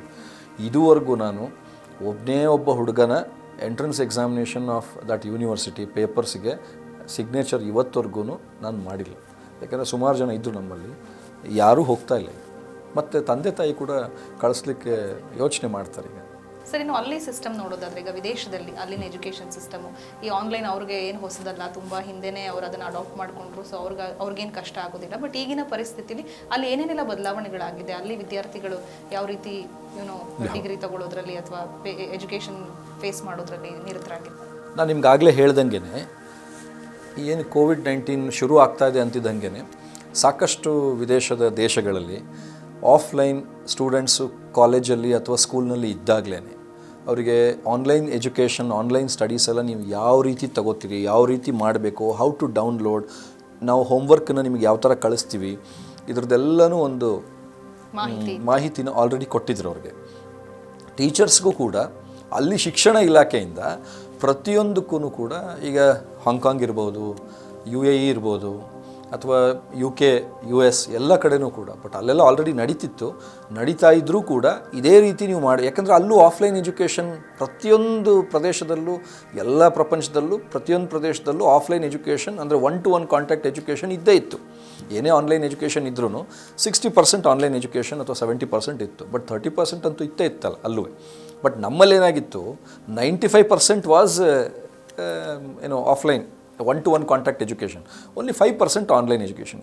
ಸೊ ತರಬೇತಿಯನ್ನು ಅಂಥ ಜಾಗಗಳಲ್ಲಿ ಮೊದಲೇ ಕೊಟ್ಟಿದ್ದು ಮಾಹಿತಿ ನಾವೆಲ್ಲ ಕಡೆ ನೋಡ್ಬೋದು. ಮತ್ತು ಎಲ್ಲದಕ್ಕಿಂತ ಈಗ ಈ ಫಾರ್ ಎಕ್ಸಾಂಪಲ್ ಒಂದು ಉದಾಹರಣೆ ಏನು ತೊಗೊಳ್ಬೋದು ಅಂದರೆ, ಈ ಹಾಂಗ್ಕಾಂಗ್ ಅಂತ ಜಾಗದಲ್ಲಿ ಇದು ಬರ್ತಾ ಇದೆ ಅಂತ ಗೊತ್ತಾಗ್ತಿದ್ದ ಹಾಗೇ ಅಲ್ಲೇನು ಮಾಡಿದ್ದಾರೆ, ರೀಸೆಂಟ್ ಯಾವ ದಿನಪತ್ರಿಕೆಗಳಲ್ಲಿ ಕೂಡ ಬಂದಿತ್ತು, ನಾನು ಮುಂಚೆನೂ ಅದನ್ನು ಓದಿದ್ದೆ. ಈ ಹಾಂಗ್ಕಾಂಗಲ್ಲಿ ಏನು ಮಾಡಿದ್ದಾರೆ ಅಂತಂದರೆ readtogether.hk ಅಂತ, ಅಂದರೆ ಕನ್ಸಾರ್ಟಿಯಮ್ ಆಫ್ ಆಲ್ ಎಜುಕೇಷನ್ ಇನ್ಸ್ಟಿಟ್ಯೂಷನ್ಸು. ಈಗ ಯಾವುದೋ ಒಂದು ಎಜುಕೇಷನ್ ಇನ್ಸ್ಟಿಟ್ಯೂಷನ್ನು ಈಗ ನಮ್ಮಲ್ಲಿ ಈಗ ಕಾಂಪಿಟೇಟಿವ್ನೆಸ್ಗೆ ನೋಡಿ ನಮ್ಮಲ್ಲಿ ಆನ್ಲೈನ್ ಶಿಕ್ಷಣ ಪದ್ಧತಿ ಚೆನ್ನಾಗಿದೆ, ಆ ಸಂಸ್ಥೆಯಲ್ಲಿ ಆನ್ಲೈನ್ ಶಿಕ್ಷಣ ಪದ್ಧತಿ ಹೀಗೆ ಮಾಡ್ತಾ ಇದ್ದಾರೆ, ಈ ಥರ ಎಲ್ಲ ಮಾಡೋದಕ್ಕಿಂತ ನಾನೇನು ಸಲಹೆ ಕೊಡಬಲ್ಲೆ ಅಂತಂದರೆ consortium of all the education institution group, a group of 50 in that area, a group of another 50 in one more area. ಅಥವಾ ಈಗೇನು ಸರ್ಕಾರ ಹೇಗೆ ದೂರದರ್ಶನ ಮುಖಾಂತರ ಶಿಕ್ಷಣ ವ್ಯವಸ್ಥೆಗೆ 10ನೇ ಕ್ಲಾಸ್ ಮಕ್ಕಳಿಗೆಲ್ಲ ಅನುಕೂಲ ಮಾಡಿಕೊಟ್ಟಿದೆ, ಆ ರೀತಿ ಪಬ್ಲಿಕ್ ಪ್ರೈವೇಟ್ ಎಂಟರ್ಪ್ರೈಸಸ್ಗಳು ಅಂದರೆ ಗೌರ್ಮೆಂಟ್ ಆರ್ಗನೈಸೇಷನ್ ಮತ್ತು ಪ್ರೈವೇಟ್ ಆರ್ಗನೈಸೇಷನ್ಸ್ ಒಟ್ಟಿಗೆ ಜಾಯಿಂಟಾಗಿ ಕೆಲಸ ಮಾಡಿ ಒಂದು 50-60 ಸ್ಕೂಲ್ದು ಒಂದೊಂದು ಗುಂಪು ಮಾಡಿಕೊಂಡು ಅಥವಾ ಆಯಾ ಜ್ಯೂರಿಸ್ಡಿಕ್ಷನ್ದು ಗುಂಪು ಮಾಡಿಕೊಂಡು ಅವರು ಒಂದು ವೆಬ್ಸೈಟನ್ನು ಓಪನ್ ಮಾಡಿ ಅದ್ರ ಮುಖಾಂತರ ಯಾವ್ಯಾವ ಶಿಕ್ಷಣ ಸಂಸ್ಥೆಗಳಲ್ಲಿ ಒಳ್ಳೊಳ್ಳೆ ಫ್ಯಾಕಲ್ಟೀಸು ಇದ್ದಾರೆ, ಅವ್ರನ್ನೆಲ್ಲರನ್ನೂ ಒಳ್ಳೊಳ್ಳೆ ಶಿಕ್ಷಕರಿದ್ದಾರೆ, whether it is school or college, ಅವ್ರನ್ನೆಲ್ಲರನ್ನೂ ತಗೊಂಡು ಅದ್ರ ಮುಖಾಂತರ ಫಾರ್ ಎಕ್ಸಾಂಪಲ್ ಫಿಸಿಕ್ಸ್ ಒಂದು ಪಾಠ ಮಾಡಬೇಕು, ಎಕ್ಸಲೆಂಟ್ ಪರ್ಸನ್ ಒಂದೊಂದು ಪಾಠನ ಒಬ್ಬೊಬ್ಬರು ಫ್ಯಾಕಲ್ಟೀಸು ಒಳ್ಳೊಳ್ಳೆ ಜನನ ಆಯ್ಕೆ ಮಾಡಿಕೊಂಡು ಎಲ್ಲ ಮಕ್ಕಳಿಗೂ ಗೌರ್ಮೆಂಟ್ ಸಪೋರ್ಟ್ ಮುಖಾಂತರ ಆನ್ಲೈನ್ ಎಜುಕೇಷನ್ ಕೊಟ್ಟರೆ it will be really good. ಮತ್ತು ಇವತ್ತಿನ ದಿವಸ ಆ ಮಕ್ಕಳದ್ದು ಸ್ಯಾಟ್ಸ್ ನಂಬರ್ ಎಲ್ಲ ನಮ್ಮಲ್ಲಿ ಇದೆ, one click of a button ಎಲ್ಲವೂ ಸಿಕ್ಕತ್ತೆ ಸರ್ಕಾರಕ್ಕೆ, ಅದನ್ನು ಯೂಸ್ ಮಾಡ್ಬೋದು. ಸ್ಟೂಡೆಂಟ್ ನಂಬರ್ಗಳಿದ್ದಾವೆ ಯೂನಿವರ್ಸಿಟಿಗಳಲ್ಲಿ, ಸ್ಟೂಡೆಂಟ್ ನಂಬರ್ ಸ್ಟೂಡೆಂಟ್ ID ಹಾಕಿದ ತಕ್ಷಣವೇ ಅವರಿಗೆ ಆ ಪರ್ಟಿಕ್ಯುಲರ್ ಏನು ವಿಡಿಯೋಸ್ ಇದೆ ಅದೆಲ್ಲ ಕಾಣೋ ಹಂಗೆ ಮಾಡಿದ್ರೆ ಈ ಅನ್ಹೆಲ್ತಿ ಅನಾರೋಗ್ಯವಾದಂಥ ಕಾಂಪಿಟೇಟಿವ್ನೆಸ್ ಏನಿದೆ ಅದು ಅವಾಯ್ಡ್ ಆಗುತ್ತೆ ಆ್ಯಕ್ಚುಲಿ. ಸರ್, ಈಗ ಖಾಸಗಿ ಶಿಕ್ಷಣ ಸಂಸ್ಥೆಗಳ ಪಾತ್ರ ಇಂಥ ಸಂದರ್ಭದಲ್ಲಿ ಈಗ ಈ ರೀಸೆಂಟ್ಲಿ ಒಂದು ಕಾಂಟ್ರವರ್ಸಿ, ಏಕೆಂದರೆ ಅವರು ತುಂಬ ಈಗಲೇ ಕೇಳ್ತಿದ್ದಾರೆ, ಫೀ ಸ್ಟ್ರಕ್ಚರ್ ಬಗ್ಗೆ ಎಲ್ಲ ಹೇಳ್ತಾ ಇದ್ದಾರೆ, ಪೇರೆಂಟ್ಸ್ಗಳು ಈಗಲೇ ಪೇ ಮಾಡಬೇಕು ಅಂತಿದ್ದಾರೆ ಅಂತ. ಜೊತೆಗೆ ಪೋಷಕರು ಕೂಡ ಸರ್ಕಾರ ಹೇಳ್ತಿದೆ ಒಂದು ಕಡೆ ಶುರುವಾಗೋದಕ್ಕಿಂತ ಮುಂಚೆ ಕೇಳಬೇಡಿ ಅಂತ. ಸೊ ಪೋಷಕರಿಗೂ ಕೂಡ ಶುರು ಆದಮೇಲೆ ನಾವು ಫೀಸನ್ನು ಪೇ ಮಾಡ್ತೀವಿ ಅನ್ನೋ ಒಂದು ಸ್ಥಿತಿ. ಈ ಹಗ್ಗ ಜಗ್ಗಾಟದ ಮಧ್ಯೆ ಯಾವ ರೀತಿ ಈ ಖಾಸಗಿ ಸಂಸ್ಥೆಗಳು ಸಪೋರ್ಟಿವ್ ಆಗಿರಬೇಕು ಅಂತ ಹೇಳ್ತೀರಿ, ಅಥವಾ ಅವ್ರು ಮಾಡ್ತಿರೋದು ಸರಿನಾ? ನಿಮ್ಮ ಒಂದು ಅನಿಸಿಕೆ. ಈಗ ಫೀಸ್ನ ಕಟ್ಟಿ ಅಂತ ಮುಂಚೆ ಎಲ್ಲ ಕೆಲವು ಖಾಸಗಿ ಕೆಲವು ಹೈಫೈ ಸ್ಕೂಲ್ಸ್ ಮಾತ್ರನೇ ಕೇಳಿದ್ದೆ ಹೊರತು ಬಡ್ಜೆಟ್ ಇನ್ಸ್ಟಿಟ್ಯೂಷನ್ಸ್ ಯಾರೂ ಕೂಡ ಫೀಸ್ ಕಟ್ಟಿ ಅಂತ ಕೇಳಿದವ್ರು ಇಲ್ಲ. ಹೈಫೈ ಇನ್ಸ್ಟಿಟ್ಯೂಷನ್ಸಲ್ಲಿ ಆಲ್ರೆಡಿ ಅವ್ರು ಕೇಳೋದಕ್ಕಿಂತ ಮುಂಚೆನೇ ಕೆಲವು ಪಾಲಕ ಪೋಷಕರು ಫೆಬ್ರವರಿನಲ್ಲೇ ಇಡೀ ವರ್ಷದ ಫೀಸನ್ನು ಅವ್ರಿಗೆಲ್ಲ ಬಂದಿದೆ. ಅಂಥ ಸಂಸ್ಥೆಗಳು ಯಾವುದು ಅಂದರೆ 1 ಲಕ್ಷ 1.5 ಲಕ್ಷ ಫೀಸ್ ತೊಗೊಳ್ಳೋಂಥ ಸಂಸ್ಥೆಗಳಿಗೆ ಪೇರೆಂಟ್ಸ್ ಯೋಚನೆಯೂ ಮಾಡಲ್ಲ, ಅವ್ರು 10 ವರ್ಷದ ಫೀಸ್ ಮುಂಚೆನೇ ಕಟ್ಟಿ ಅಂತಂದರೂ ಕಟ್ಟಿಬಿಡ್ತಾರೆ. ಬಟ್ ಆದರೆ ಬಡ್ಜೆಟ್ ಆರ್ಗನೈಸೇಷನ್ಸಲ್ಲಿ ಯಾಕೆ ಬಹುಶಃ ಕೆಲವು ಸಂಸ್ಥೆಗಳು ಇವಾಗ ಅಂದರೆ ಈ ಏಪ್ರಿಲ್ ಮೇನಲ್ಲಿ ಕೇಳಿಲ್ಲ, ಈಗ ಜೂನ್ನಲ್ಲಿ ಅಧಿಕೃತವಾದ ಮಾಹಿತಿ ಫ್ರಮ್ ದಿ ಶಿಕ್ಷಣ ಇಲಾಖೆಯಿಂದ ಅಧಿಕೃತವಾದ ಮಾಹಿತಿ ಬಂದ ಕೂಡಲೇ ಅಫ್ಕೋರ್ಸ್ ಶುಲ್ಕಗಳನ್ನ ಕಟ್ಟಕ್ಕಾಗೋ ಅಂಥವ್ರು ಕಟ್ಟಬಹುದು ಅಂತ ಹೇಳ್ತಾರೆ. ಸೊ ಕಟ್ಟಕ್ಕಾಗೋರು ಕಟ್ಟಿ ಅನ್ನೋದನ್ನು ಮಾತ್ರ ಅನೌನ್ಸ್ ಮಾಡ್ತಾ ಇದ್ದಾರೆ ಹೊರತು ಯಾವ ಶಿಕ್ಷಣ ಸಂಸ್ಥೆಯವರು ಅದರಲ್ಲೂ ಬಡ್ಜೆಟ್ ಇನ್ಸ್ಟಿಟ್ಯೂಷನ್ಸ್ ಯಾರೂ ಕೂಡ ಫೀಸ್ ಕಟ್ಟಿ ಅನ್ನೋದ್ರ ಬಗ್ಗೆ ಏನು ಹೇಳ್ತಾ ಇಲ್ಲ. ಬಟ್ ಯಾಕೆ ಅದನ್ನು ಪಾಲಕ ಪೋಷಕರು ಇನ್ನೊಂದು ರೀತಿಯೂ ಥಿಂಕ್ ಮಾಡ್ಬೋದು, ನೆಗೆಟಿವ್ ಆಗಿ ಥಿಂಕ್ ಮಾಡೋಕ್ಕಿಂತ ಪಾಸಿಟಿವ್ ಆಗು ಥಿಂಕ್ ಮಾಡ್ಬೋದು. ಈಗ ಶಿಕ್ಷಣ ಸಂಸ್ಥೆಗಳಲ್ಲಿ ಬರೀ ಶಿಕ್ಷಕರು ಒಬ್ಬರೇ ಅಲ್ಲ, ಅಲ್ಲಿ ಡ್ರೈವರ್ಸ್ ಇದ್ದಾರೆ, ನಾನ್ ಟೀಚಿಂಗ್ ಸ್ಟಾಫ್ ಸೆಕ್ಯೂರಿಟೀಸ್ ಇರಬಹುದು, ಆಯಾಗಳಿರಬಹುದು, ಕ್ಲೀನರ್ಗಳಿರಬಹುದು, ಗಾರ್ಡನರ್ಸ್ ಇರ್ಬೋದು, ಇವ್ರು ಎಲ್ಲರನ್ನೂ ನಿಭಾಯಿಸಬೇಕಲ್ಲ ಒಂದು ಶಿಕ್ಷಣ ಸಂಸ್ಥೆ. ಮತ್ತು ಇವತ್ತಿನ ದಿವಸ ನೋಡಿ ಎಲೆಕ್ಟ್ರಿಸಿಟಿ ಯಾರಿಗೂ ಗೊತ್ತಿಲ್ಲದೆ ಇದ್ದಂಗೆ ಇಂಥ ಸಂದರ್ಭದಲ್ಲಿ ಎಲೆಕ್ಟ್ರಿಸಿಟಿ ಚಾರ್ಜಸ್ಸನ್ನು ಜಾಸ್ತಿ ಮಾಡಿದ್ದಾರೆ. ಅದು ಎಲ್ರಿಗೂ ಗೊತ್ತಿರೋವಂಥದ್ದು, ನಿಮ್ಮ ಮಾಧ್ಯಮದವ್ರಿಗೂ ಗೊತ್ತು, ನಿಮ್ಮ ಮಾಧ್ಯಮದಲ್ಲೂ ಕೂಡ ಸಾಕಷ್ಟು ಸಲ ಎಲ್ಲ ಈ ಬಿಲ್ಸ್ ಎಲ್ಲ ರೈಸ್ ಆಗಿರೋಂಥವೆಲ್ಲ ಬಂದಿದೆ. ಈಗ ನೋಡಿ ನಮ್ಮ ಶಿಕ್ಷಣ ಸಂಸ್ಥೆಯಲ್ಲೇ ನಮ್ಮ ಆಲ್ಮೋಸ್ಟ್ ಈಗೇನು 1.5 to ಈ ಕಳೆದ 40-50 ದಿವಸದಿಂದ ಶಿಕ್ಷಣ ಸಂಸ್ಥೆ ಯಾವುದೂ ಓಪನ್ ಆಗಿರಲಿಲ್ಲ. ನಮ್ಮ ಸೆಕ್ಯೂರಿಟಿಗಳು ಮೊಬೈಲ್ ಫೋನ್ ಚಾರ್ಜಿಂಗ್ ಮಾಡ್ಕೊಳ್ಳೋದನ್ನು ಬಿಟ್ಟರೆ ಇನ್ನೇನೂ ಯೂಸ್ ಮಾಡಿಲ್ಲ ಅಲ್ಲಿ. ಹಾಗೂ 18-20 ಸಾವಿರ ರೂಪಾಯಿ ಬಿಲ್ ಬಂದಿದೆ. ಇದು ಹೊರೆ. ಇಂಥ ಟೈಮಲ್ಲಿ ಎಲ್ಲ ಹೊರೆನೂ ನಿಭಾಯಿಸಬೇಕು ಶಿಕ್ಷಣ ಸಂಸ್ಥೆಗಳು ಕೂಡ. ಹಾಗಾಗಿ ಶಿಕ್ಷಣ ಸಂಸ್ಥೆಗಳು ಫೀಸ್ ಕಟ್ಟಕ್ಕಾಗೋರು ಕಟ್ಟಿ ಅಂಥೇಳಿ ಮಾನ್ಯ ಶಿಕ್ಷಣ ಸಚಿವರ ಒಂದು ಸೂಚನೆ ಮೇರೆಗೆ ಅಥವಾ ಶಿಕ್ಷಣ ಇಲಾಖೆಯ ಸೂಚನೆಯ ಮೇರೆಗೆ ಮಾಡ್ತಾ ಇರೋದೇ ಹೊರತು ಬಟ್ ಯಾರೂ ಕೂಡ ಫೋರ್ಸ್ ಮಾಡ್ತಾ ಇರೋಂಥ ಶಿಕ್ಷಣ ಸಂಸ್ಥೆಗಳ ಮೇಲೆ ಆಫ್ಕೋರ್ಸ್ ಕ್ರಮ ತಗೋತಾ ಇದ್ದಾರೆ. ಬಟ್ ಇದೊಂದು ಆ್ಯಕ್ಚುಲಿ ಒಂದು ಕನ್ಫ್ಯೂಷನ್ ಕ್ರಿಯೇಟ್ ಆಗೋಯ್ತು. ಮುಂಚೆ ಕಟ್ಟಬೇಡಿ ಅಂತ ಇಲಾಖೆ ಹೇಳ್ತು, ಆಮೇಲೆ ಕಟ್ಕೊಳ್ಳಿ ಅಂತ ಹೇಳ್ತು. ನಮ್ಮಲ್ಲೂ ಜನ ಕಟ್ಟಬೇಡಿ ಅನ್ನೋದನ್ನು ಮನಸ್ಸಲ್ಲಿ ಇಟ್ಕೊಂಬಿಟ್ರು. ಕಟ್ಟಿ ಅಂತ ಹೇಳಿದ್ದನ್ನು ಯಾರಿಗೂ ತಲೆಗೆ ಹೋಗಲಿಲ್ಲ. ಏನೂ ಮಾಡೋಕ್ಕಾಗಲ್ಲ, ಇದೊಂದು ಗೊಂದಲ ಸೃಷ್ಟಿಯಾಗಿದೆ. ಇದೆಲ್ಲದಕ್ಕೂ ಗೊಂದಲ. ಕೊರೋನಾ ಹೋಗಬೇಕು, ಯಾವಾಗ ಹೋಗುತ್ತೆ ಅಂತ ಗೊತ್ತಿಲ್ಲ, ಯಾರಿಗೂ ಗೊತ್ತಿಲ್ಲ. It is it's A disturb situation ಇವಾಗ. ಈಗ ಬಹಳಷ್ಟು ಪೋಷಕರು ಕೂಡ ಯಾವ ಮನಸ್ಥಿತಿಲಿದ್ದಾರೆ ಅಂತಂದ್ರೆ ಇನ್ನೊಂದು 3-4 ತಿಂಗಳಲ್ಲಿ ಎಲ್ಲ ಸರಿ ಹೋದ್ರೂ ಸಹ ತಮ್ಮ ಮಕ್ಕಳನ್ನ ಶಾಲೆಗಳಿಗೆ ಕಳಿಸುವಂತ ಪರಿಸ್ಥಿತಿಲಿ ಅವರಿಲ್ಲ. ಬಹಳಷ್ಟು ಜನ ಮೆಜಾರಿಟಿ ನಾನು ಹೇಳೋದಾದ್ರೆ ಎಲ್ಲೋ ಒಂದ್ ಕಡೆ ಅವ್ರಿಗೆ ಭಯ, ತುಂಬಾ ಎಲ್ಲರೂ ಕೂಡ ಭಯದಲ್ಲೇ ಬದುಕುವಂತ ವಾತಾವರಣ ಇದೆ. ಈ ವರ್ಷ ನಾವು ಕಳಿಸೋದೇ ಇಲ್ಲ, 1 ವರ್ಷ ವೇಸ್ಟ್ ಆದ್ರೂ ಪರವಾಗಿಲ್ಲ, ನನ್ನ ಮಗಳನ್ನ ಅಥವಾ ಮಗನನ್ನ ನಾನು ಶಾಲೆಗೆ ಕಳಿಸೋದಿಲ್ಲ ಅನ್ನೋ ಪೋಷಕರು ಇದ್ದಾರೆ, ನಾನು ಕೂಡ ಕೇಳಿದ್ದೀನಿ. ಇದ್ರ ಬಗ್ಗೆ ಏನ್ ಹೇಳ್ತೀರಾ? ಯಾಕಂದ್ರೆ ಇದು ಅವ್ರು ತಗೊಂಡಿರ್ತಕ್ಕಂಥ ನಿರ್ಧಾರ ಅಂತ ನೀವು ಹೇಳ್ಬೋದು, ಜೊತೆಗೆ ಮಗು 1 ವರ್ಷ ಹಿಂದುಳಿದು ಬಿಡುತ್ತೆ, ಅದ್ರ ಮೇಲೆ ಯಾವ ರೀತಿ ಪರಿಣಾಮ ಬೀರುತ್ತೆ, ಅಥವಾ ಮುಂದಿನ ವರ್ಷ ಸೇರಿದಾಗ ಅದು ಮಾನಸಿಕವಾಗಿ ತಯಾರಾಗಿರತ್ತಾ ಒಂದು ಕ್ಲಾಸಲ್ಲಿ ಕೂತ್ಕೊಂಡು ಪಾಠ ಕೇಳೋದಕ್ಕೆ, ಅಥವಾ ಏನು ಹೇಳ್ತೀರಿ ಸರ್? ನಿಜವಾಗ್ಲೂ ಒಳ್ಳೆ ಪ್ರಶ್ನೆ ಇದು.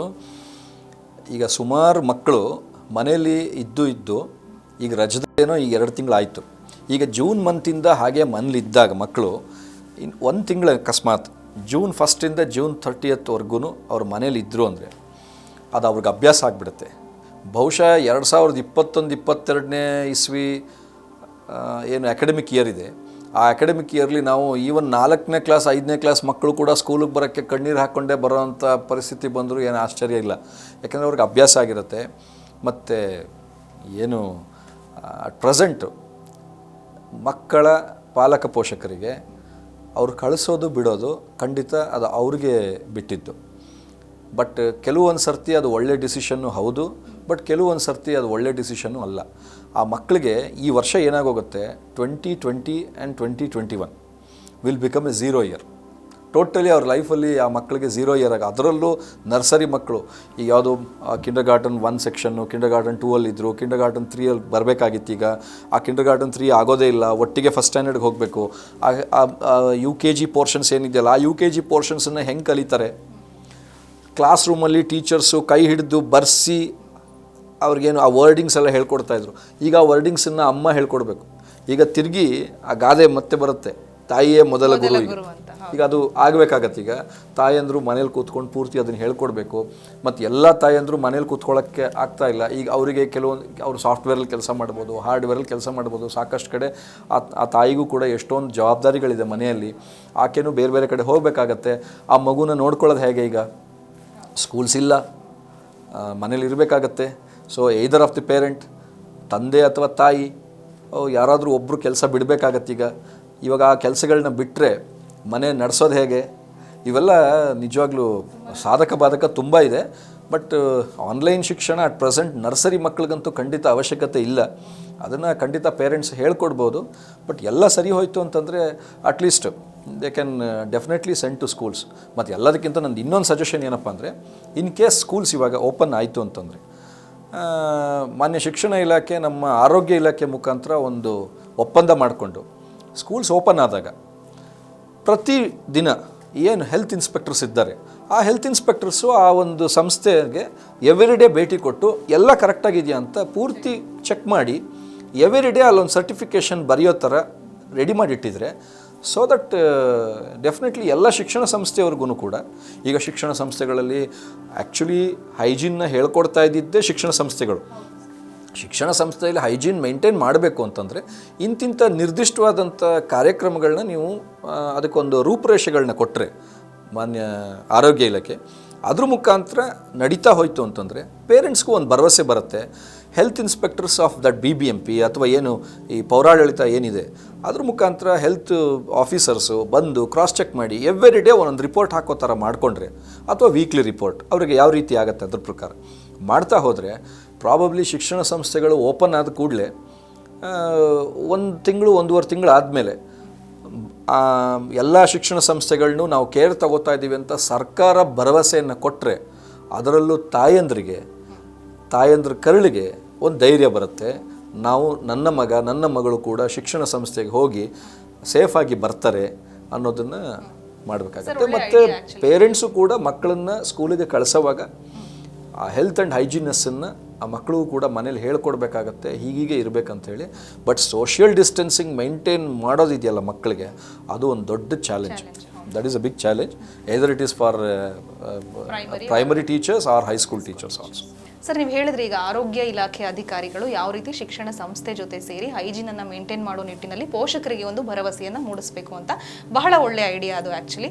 ಇನ್ನು ಈಗ ಅಟ್ ಪ್ರೆಸೆಂಟ್ ಮಾತಾಡೋದಾದರೆ ನಮ್ಮ ಶಿಕ್ಷಣ ಇಲಾಖೆ ಯಾವ ಒಂದು ಮೆಜರ್ಗಳನ್ನ ತಗೋತಾ ಇದೆ, ನೀವೇನು ಹೇಳ್ತೀರಿ, ಅದು ಸರಿನಾ ಅಥವಾ ಅವ್ರು ಇನ್ನೂ ಕೂಡ ಇಂಪ್ರೂವೈಸ್ ಮಾಡ್ಕೋಬೇಕಾ, ಏನು ನಡೀತಿದೆ ಅಂತ ಹೇಳ್ತೀರಾ? ಇದು ನೀವು ಶಿಕ್ಷಣ ಇಲಾಖೆ ಅಧಿಕಾರಿಗಳನ್ನ ಕೇಳಬೇಕಾಗತ್ತೆ. ಯಾಕಂದರೆ ಶಿಕ್ಷಣ ಇಲಾಖೆಯ ಅಧಿಕಾರ ಗಮನಿಸಿದಂಗೆ ಇಷ್ಟು ದಿನ ನೀವು ಗಮನಿಸ್ಕೊಂಡು ಬಂದಿರೋ ಇದುವರೆಗೂ ಶಿಕ್ಷಣ ಇಲಾಖೆ ತನ್ನ ಮಿತಿ ಮೀರಿ ಅವರ ಕೆಲಸಗಳನ್ನೆಲ್ಲ ಮಾಡ್ಕೊಂಡು ಬಂದಿದ್ದಾರೆ. ಅಧಿಕಾರಿಗಳು ಕೂಡ ಎಲ್ಲ ಮಾಹಿತಿಗಳು, ಯಾಕಂದರೆ ಅಧಿಕಾರಿಗಳು ಯಾರೂ ಈಗ ಸುಮ್ಮನೆ ಕೂತಿಲ್ಲ, ಎಲ್ರಿಗೂ ತುಂಬ ಕೆಲಸ ಇದೆ, ಈಗ ಮಾಡ್ತಾ ಇದ್ದಾರೆ. ಅವರ ಈ ಅಧಿಕಾರಿಗಳ ಕಾರ್ಯವೈಖರಿನ ನಾವು ಮಾತಾಡೋದ್ರ ಬಗ್ಗೆ ತಪ್ಪಾಗತ್ತೆ. ಬಟ್ ಅಟ್ ಪ್ರೆಸೆಂಟ್ ಇನ್ನೂ ಒಂದಷ್ಟು ಇಂಪ್ರೂವೈಸೇಷನ್ ಮಾಡ್ಕೋಬೋದು. ಬಹುಶಃ ಇದೆಲ್ಲ ಅನಿರ್ದಿಷ್ಟವಾದಂಥ ಸಂಗತಿಗಳಾದ್ದರಿಂದ ಸ್ವಲ್ಪ ವೆಯ್ಟ್ ಮಾಡಿ ಪೇಷನ್ಸಿಂದ ನಾವು ಇರಬೇಕಾಗತ್ತೆ. ಸರ್ಕಾರನೂ ಅದಕ್ಕೆ ಏನು ಸಾಧಕ ಬಾಧಕಗಳ ಬಗ್ಗೆ ಪರಿಶೀಲನೆ ಮಾಡಿ ಕ್ರಮ ಅವ್ರು ಕೈಗೊಳ್ತಾರೆ ಅಂತ ಅಂದ್ಕೊಳ್ತೀವಿ. ಈಗ ನೀವು ಸಾಕಷ್ಟು ವಿಚಾರಗಳನ್ನ ಹೇಳಿದ್ರಿ. ವಿದೇಶದಲ್ಲಿ ವ್ಯಾಸಂಗ ಮಾಡುವಂಥ ವಿದ್ಯಾರ್ಥಿಗಳ ಮನಸ್ಥಿತಿ ಆಗಿರ್ಬೋದು, ಅವರು ಇಲ್ಲಿಗೆ ಬಂದರೆ ನಮಗೆ ಯಾವ ರೀತಿ ಅದು ಪ್ಲಸ್ ಪಾಯಿಂಟ್ ಆಗುತ್ತೆ, ಜೊತೆಗೆ ಈ ಆನ್ಲೈನ್ ಎಜುಕೇಷನ್ನ ಸವಾಲುಗಳು ವಿದ್ಯಾರ್ಥಿಗಳಾಗಿರ್ಬೋದು, ಜೊತೆಗೆ ಶಿಕ್ಷಕರು ಯಾವ ರೀತಿ ಕಷ್ಟಪಡ್ತಿದ್ದಾರೆ ಅನ್ನೋದ್ರ ಬಗ್ಗೆನೂ ನಾವು ಮಾತನಾಡಿದ್ವಿ. ಬಟ್ ಬಹಳ ಒಂದು ಮುಖ್ಯವಾದ ವಿಚಾರ ಅಂದರೆ ಈ ಮಾನಸಿಕವಾಗಿ ಮಕ್ಕಳು ಯಾವ ರೀತಿ ಈ ಒಂದು ಆನ್ಲೈನ್ ಶಿಕ್ಷಣಕ್ಕೆ ಒಗ್ಗಿಕೊಳ್ಬೇಕು, ಜೊತೆಗೆ ಅವರ ಒಂದು ಸುತ್ತಮುತ್ತಲ ಪರಿಸರ ಅವರನ್ನು ತುಂಬಾ ಇಂಪ್ಯಾಕ್ಟ್ ಮಾಡುತ್ತೆ. ಸಹೋದ್ಯೋಗಿಗಳ ಜೊತೆ ಓದೋದಕ್ಕೂ 4 ಗೋಡೆ ಮಧ್ಯೆ ಅವರು ಪಾಠ ಕೇಳೋದಕ್ಕೂ ತುಂಬ ವ್ಯತ್ಯಾಸ ಅಂತ ನೀವು ಹೇಳಿದ್ರಿ. ಆದ್ರೆ ಎಮೋಷನಲಿ ಒಂದು ಮಗುವನ್ನ ನಾವು ಇದಕ್ಕೆ ತಯಾರು ಮಾಡಿ ಇದನ್ನೇ ಮುಂದುವರಿಸ್ಕೊಂಡು ಹೋಗ್ಬೇಕು ಅನ್ನೋದಾದ್ರೆ ಏನ್ ಮಾಡಬೇಕು ಅಂತ ಹೇಳಿ. ಆನ್ಲೈನ್ ಶಿಕ್ಷಣ at present for nursery children ಅಥವಾ ಏನು ಪ್ರೈಮರಿ ಮಕ್ಕಳೇನಿದ್ದಾರಲ್ಲ ಅಪ್ ಟು 5th ಸ್ಟ್ಯಾಂಡರ್ಡ್, ಇದೊಂದು ಮೊಬೈಲ್ ಫೋನ್ ಮುಖಾಂತರ ಪಾಠವನ್ನು ಕಲಿಯುವಂಥದ್ದು ನನ್ನ ಪ್ರಕಾರ ಇದೊಂದು ಬಂಗಾರದ ಪಂಜರ. ನನ್ನ ಮಗು ಎಲ್ಲ ಕಲಿತಾ ಇದೆ, ಟೆಕ್ನಾಲಜಿ ಮುಖಾಂತರ ನನ್ನ ಮಕ್ಕಳು ತುಂಬ ಚೆನ್ನಾಗಿ ಎಲ್ಲ ಕಲಿತಿದ್ದಾರೆ ಅಂತ ಪಾಲಕ ಪೋಷಕರಿಗೆ ತುಂಬ ಖುಷಿ ಆಗ್ಬೋದು. ಆದರೆ ಮಕ್ಕಳಿಗೆ ಅದೊಂದು ಬಂಗಾರದ ಪಂಜರ. ಏನು ಹೇಳ್ತಾ ಇದ್ದಾರೆ ನಮ್ಮ ಟೀಚರು, ಈ ವರ್ಷ ಆ ಆನ್ಲೈನ್ ಎಜುಕೇಷನ್ ತೊಗೊಳ್ಳೋವಂಥ ಟೀಚರ್ಸ್ ಚೇಂಜ್ ಆಗಿರ್ಬೋದು. ಅವ್ರು ಪ್ರತಿ ಸಲ ಹೇಳಬೇಕು, I am your LKG teacher, I am your UKG teacher, ನಾನು ನಿನ್ನ 2nd ಸ್ಟ್ಯಾಂಡರ್ಡ್ನ ಟೀಚರ್ ಅಂತ ಅವರು ಇಂಟ್ರೊಡ್ಯೂಸ್ ಮಾಡ್ಕೊಳ್ಬೇಕು.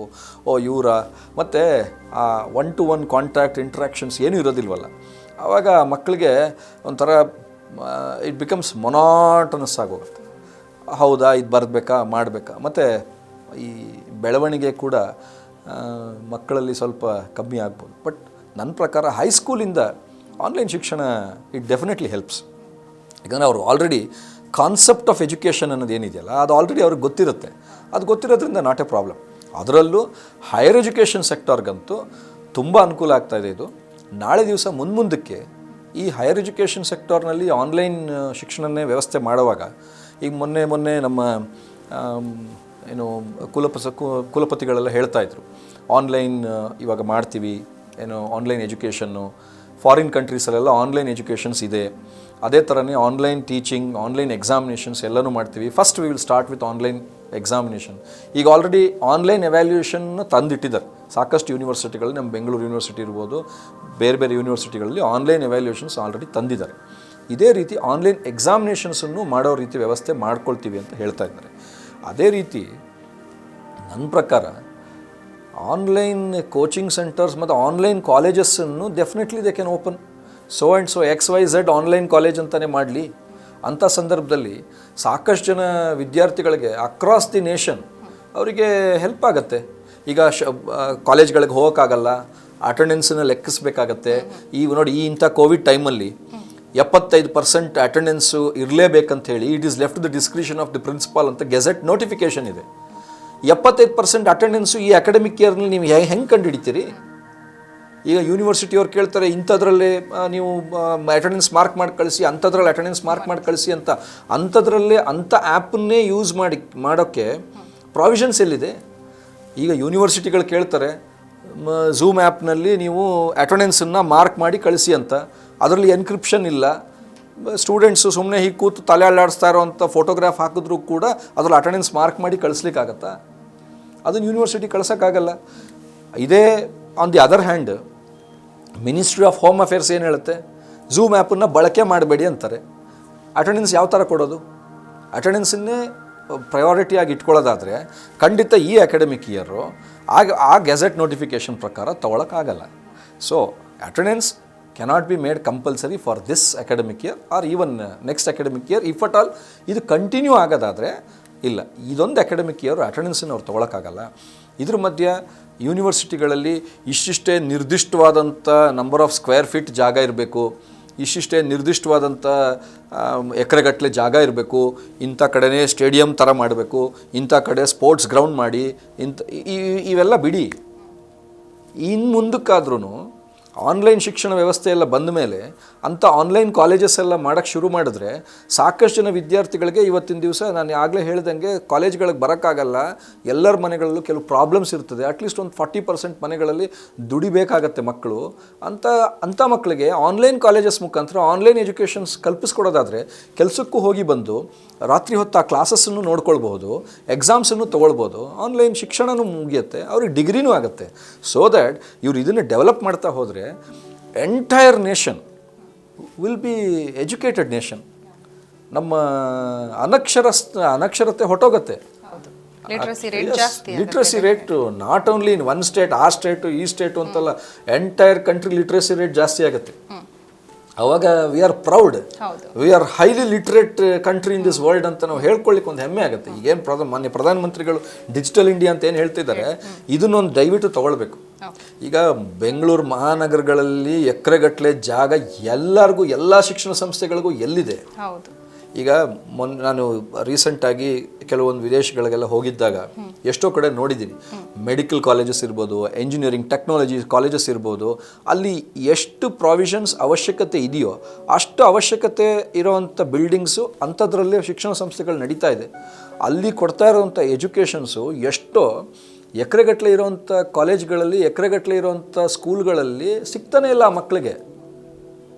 ದೊಡ್ಡ ಗೇಟು, ದಪ್ಪ ಮೀಸೆ ಇರೋವಂಥ ಸೆಕ್ಯೂರಿಟಿ, ಪೇರೆಂಟ್ಸನ್ನ ಒಳಗಡೆ ಸೇರಿಸೋದಿಲ್ಲ, ಒಳಗಡೆ ಹೋದರೆ ಒಂದು 3 ಕಿಲೋಮೀಟ್ರ್ ನಡ್ಕೊಂಡು ಹೋಗ್ಬೇಕು ಮಕ್ಕಳು.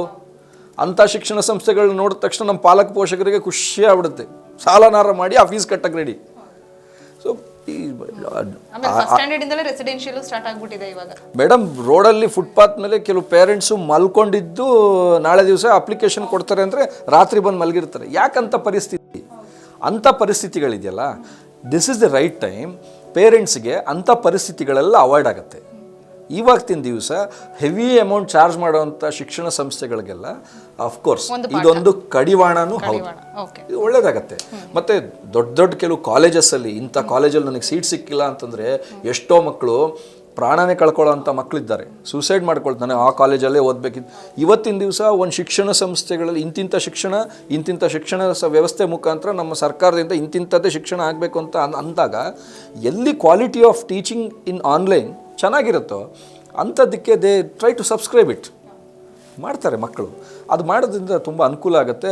ಯಾರೋ ಬಂದು ಡೆಲ್ಲಿಯಿಂದ ಬಂದು ಇನ್ಯಾರೋ ಅಕಾಡೆಮಿಯವ್ರು ಬಂದು ಅದಕ್ಕೊಂದಿಷ್ಟು ನಿರ್ದಿಷ್ಟವಾದಂಥ ಏನು ರೂಪುರೇಷೆಗಳು ಟೇಪ್ ಇಟ್ಕೊಂಡು ಮೆಷರ್ ಮಾಡ್ತಾರೆ. 1 ಎಕರೆ ಜಾಗಕ್ಕೆ ಎಲ್ಲಾದರೂ ಒಂದು ಅರ್ಧ ಇಂಚ್ ಕಮ್ಮಿ ಇತ್ತು ಅಂತಂದ್ರೂ ರಿಪೋರ್ಟ್ ಬರೀತಾರೆ, ಇಲ್ಲ ಇದಕ್ಕೆ ಈ ಶಿಕ್ಷಣ ಸಂಸ್ಥೆಗೆ ನಾವು ಇದನ್ನು ಸರ್ಟಿಫಿಕೇಷನ್ನ ಕೊಡೋಕ್ಕಾಗಲ್ಲ ಅಂತೇಳಿ ವಾಪಸ್ ಹೋಗ್ತಾರೆ. ಆದರೆ ಇಲ್ಲಿ ಶಿಕ್ಷಣ ಸಂಸ್ಥೆಗಳಲ್ಲಿ ಆ ಟೀಚರ್ಸ್ ಇರ್ಬೋದು ಅಥವಾ ಲೆಕ್ಚರರ್ಸ್ ಇರ್ಬೋದು, ಪ್ರಾಂಶುಪಾಲರು ಇರ್ಬೋದು, ಮ್ಯಾನೇಜ್ಮೆಂಟ್ ಇರ್ಬೋದು, ಎಲ್ಲರೂ ಕಷ್ಟಪಟ್ಟಿರ್ತಾರಲ್ಲ, ಎಲ್ಲೋ ಅರ್ಧ ಇಂಚು ಕಮ್ಮಿ ಆಗಿದೆ ಅಂದ ತಕ್ಷಣ ಟೇಪ್ ಇಡಿದ ತಕ್ಷಣವೇ ಆಗಲ್ಲ ಅಂತ ವಾಪಸ್ ಹೋಗ್ತಾರೆ. ಇಂಥವೆಲ್ಲ ಅವಾಯ್ಡ್ ಆಗುತ್ತೆ, ಬೆಟರ್. ಸರ್, ಈಗ ಸಾಕಷ್ಟು ವಿಚಾರಗಳನ್ನ ತಿಳಿಸ್ಕೊಟ್ರೆ ನೀವು, ಕಾರ್ಯಕ್ರಮವನ್ನು ಮುಗಿಸುವಂತ ಸಮಯ ಬಂದಿದೆ. ಕೊನೆಯದಾಗಿ ಈ ಆನ್ಲೈನ್ ಶಿಕ್ಷಣ ಶಾಪ ಅಂತ ಹೇಳ್ತೀರಾ ಅಥವಾ ವರ ಅಂತ ಹೇಳ್ತೀರಾ ಅಥವಾ ಎರಡೂ ಅಂತ ಹೇಳ್ತೀರಾ? ನಾನು ಮೊದಲೇ ಹೇಳಿದೆ, ನಾನು ಆನ್ಲೈನ್ ಶಿಕ್ಷಣ ವ್ಯವಸ್ಥೆಯನ್ನು ಪರ್ಫೆಕ್ಟಾಗಿ ಉಪಯೋಗಿಸ್ಕೊಂಡ್ರೆ ಇವತ್ತಿನ ದಿವಸ ಅದು ಖಂಡಿತ ವರ. ಬಟ್ ಎಲ್ಲಿಂದ? 5ನೇ ಕ್ಲಾಸ್ ಮಕ್ಕಳಿಂದ ಮೇಲ್ಪಟ್ಟು ಅದು ವರ. 5ನೇ ಕ್ಲಾಸ್ ಮಕ್ಕಳನ್ನ ಕೆಳಗೆ ಪಟ್ಟು ಅದೊಂದು ಶಾಪನೇ ಹೌದು. ನಾನು ಆಗಲೇ ಹೇಳ್ದಂಗೆ ಅದೊಂದು ಬಂಗಾರದ ಪಂಜರ ಆಗುತ್ತೆ. 5ನೇ ಕ್ಲಾಸ್ ಮೇಲಿಂದ ಖಂಡಿತ ಅದೊಂದು ವರನೂ ಹೌದು. ಯಾಕೆಂದರೆ ಅವರ ಶಿಕ್ಷಣದ ಏನು ಕಲಿಕೆ ಗುಣ ಇರ್ಬೋದು ಅಥವಾ ಕಲಿಕೆಯ ಈ ವರ್ಷ ಏನಿದೆ ವೇಸ್ಟ್ ಆಗದಿರೋದಕ್ಕೆ ಆನ್ಲೈನ್ ಶಿಕ್ಷಣನೇ ಅದಕ್ಕೊಂದು ಮಾದರಿ. ಆನ್ಲೈನ್ ಶಿಕ್ಷಣ ಯೂಸ್ ಮಾಡ್ಕೋಬೇಕು. ಅಕಸ್ಮಾತ್ ಅವ್ರು ಯೂಸ್ ಮಾಡ್ಕೊಳ್ಳೋಕ್ಕಾಗಿಲ್ಲ, ಟೆಕ್ನಾಲಜಿ ಅವ್ರು ಕಲೀಲಿಲ್ಲ ಅಂತಂದರೆ, if they are not getting updated, definitely ಅದೊಂದು ಶಾಪನೇ ಹೌದು. ಓಕೆ ಸರ್, ಈಗ ಆನ್ಲೈನ್ ಶಿಕ್ಷಣದ ಬಗ್ಗೆ ನಿಮ್ಮ ಅನಿಸಿಕೆ ಅಭಿಪ್ರಾಯಗಳನ್ನು ಹಂಚಿಕೊಂಡಿದ್ದೀರಾ, ಸಾಕಷ್ಟು ಸಲಹೆಗಳನ್ನು ಕೂಡ ಕೊಟ್ಟಿದ್ದೀರಾ, ಉಪಯುಕ್ತ ಮಾಹಿತಿಯನ್ನು ನಮ್ಮ ಜೊತೆ ನೀವು ಹಂಚಿಕೊಂಡಿದ್ದೀರಾ. ಧನ್ಯವಾದ ನಿಮಗೆ. Thank you. ನಮಸ್ಕಾರ. ನೋಡಿದ್ರಲ್ಲ ವೀಕ್ಷಕರೇ, ಇದು ಈ ಹೊತ್ತಿನ ವಿಶೇಷ. ನೋಡ್ತಾ ಇರಿ ಸ್ಪೀಡ್ ನ್ಯೂಸ್.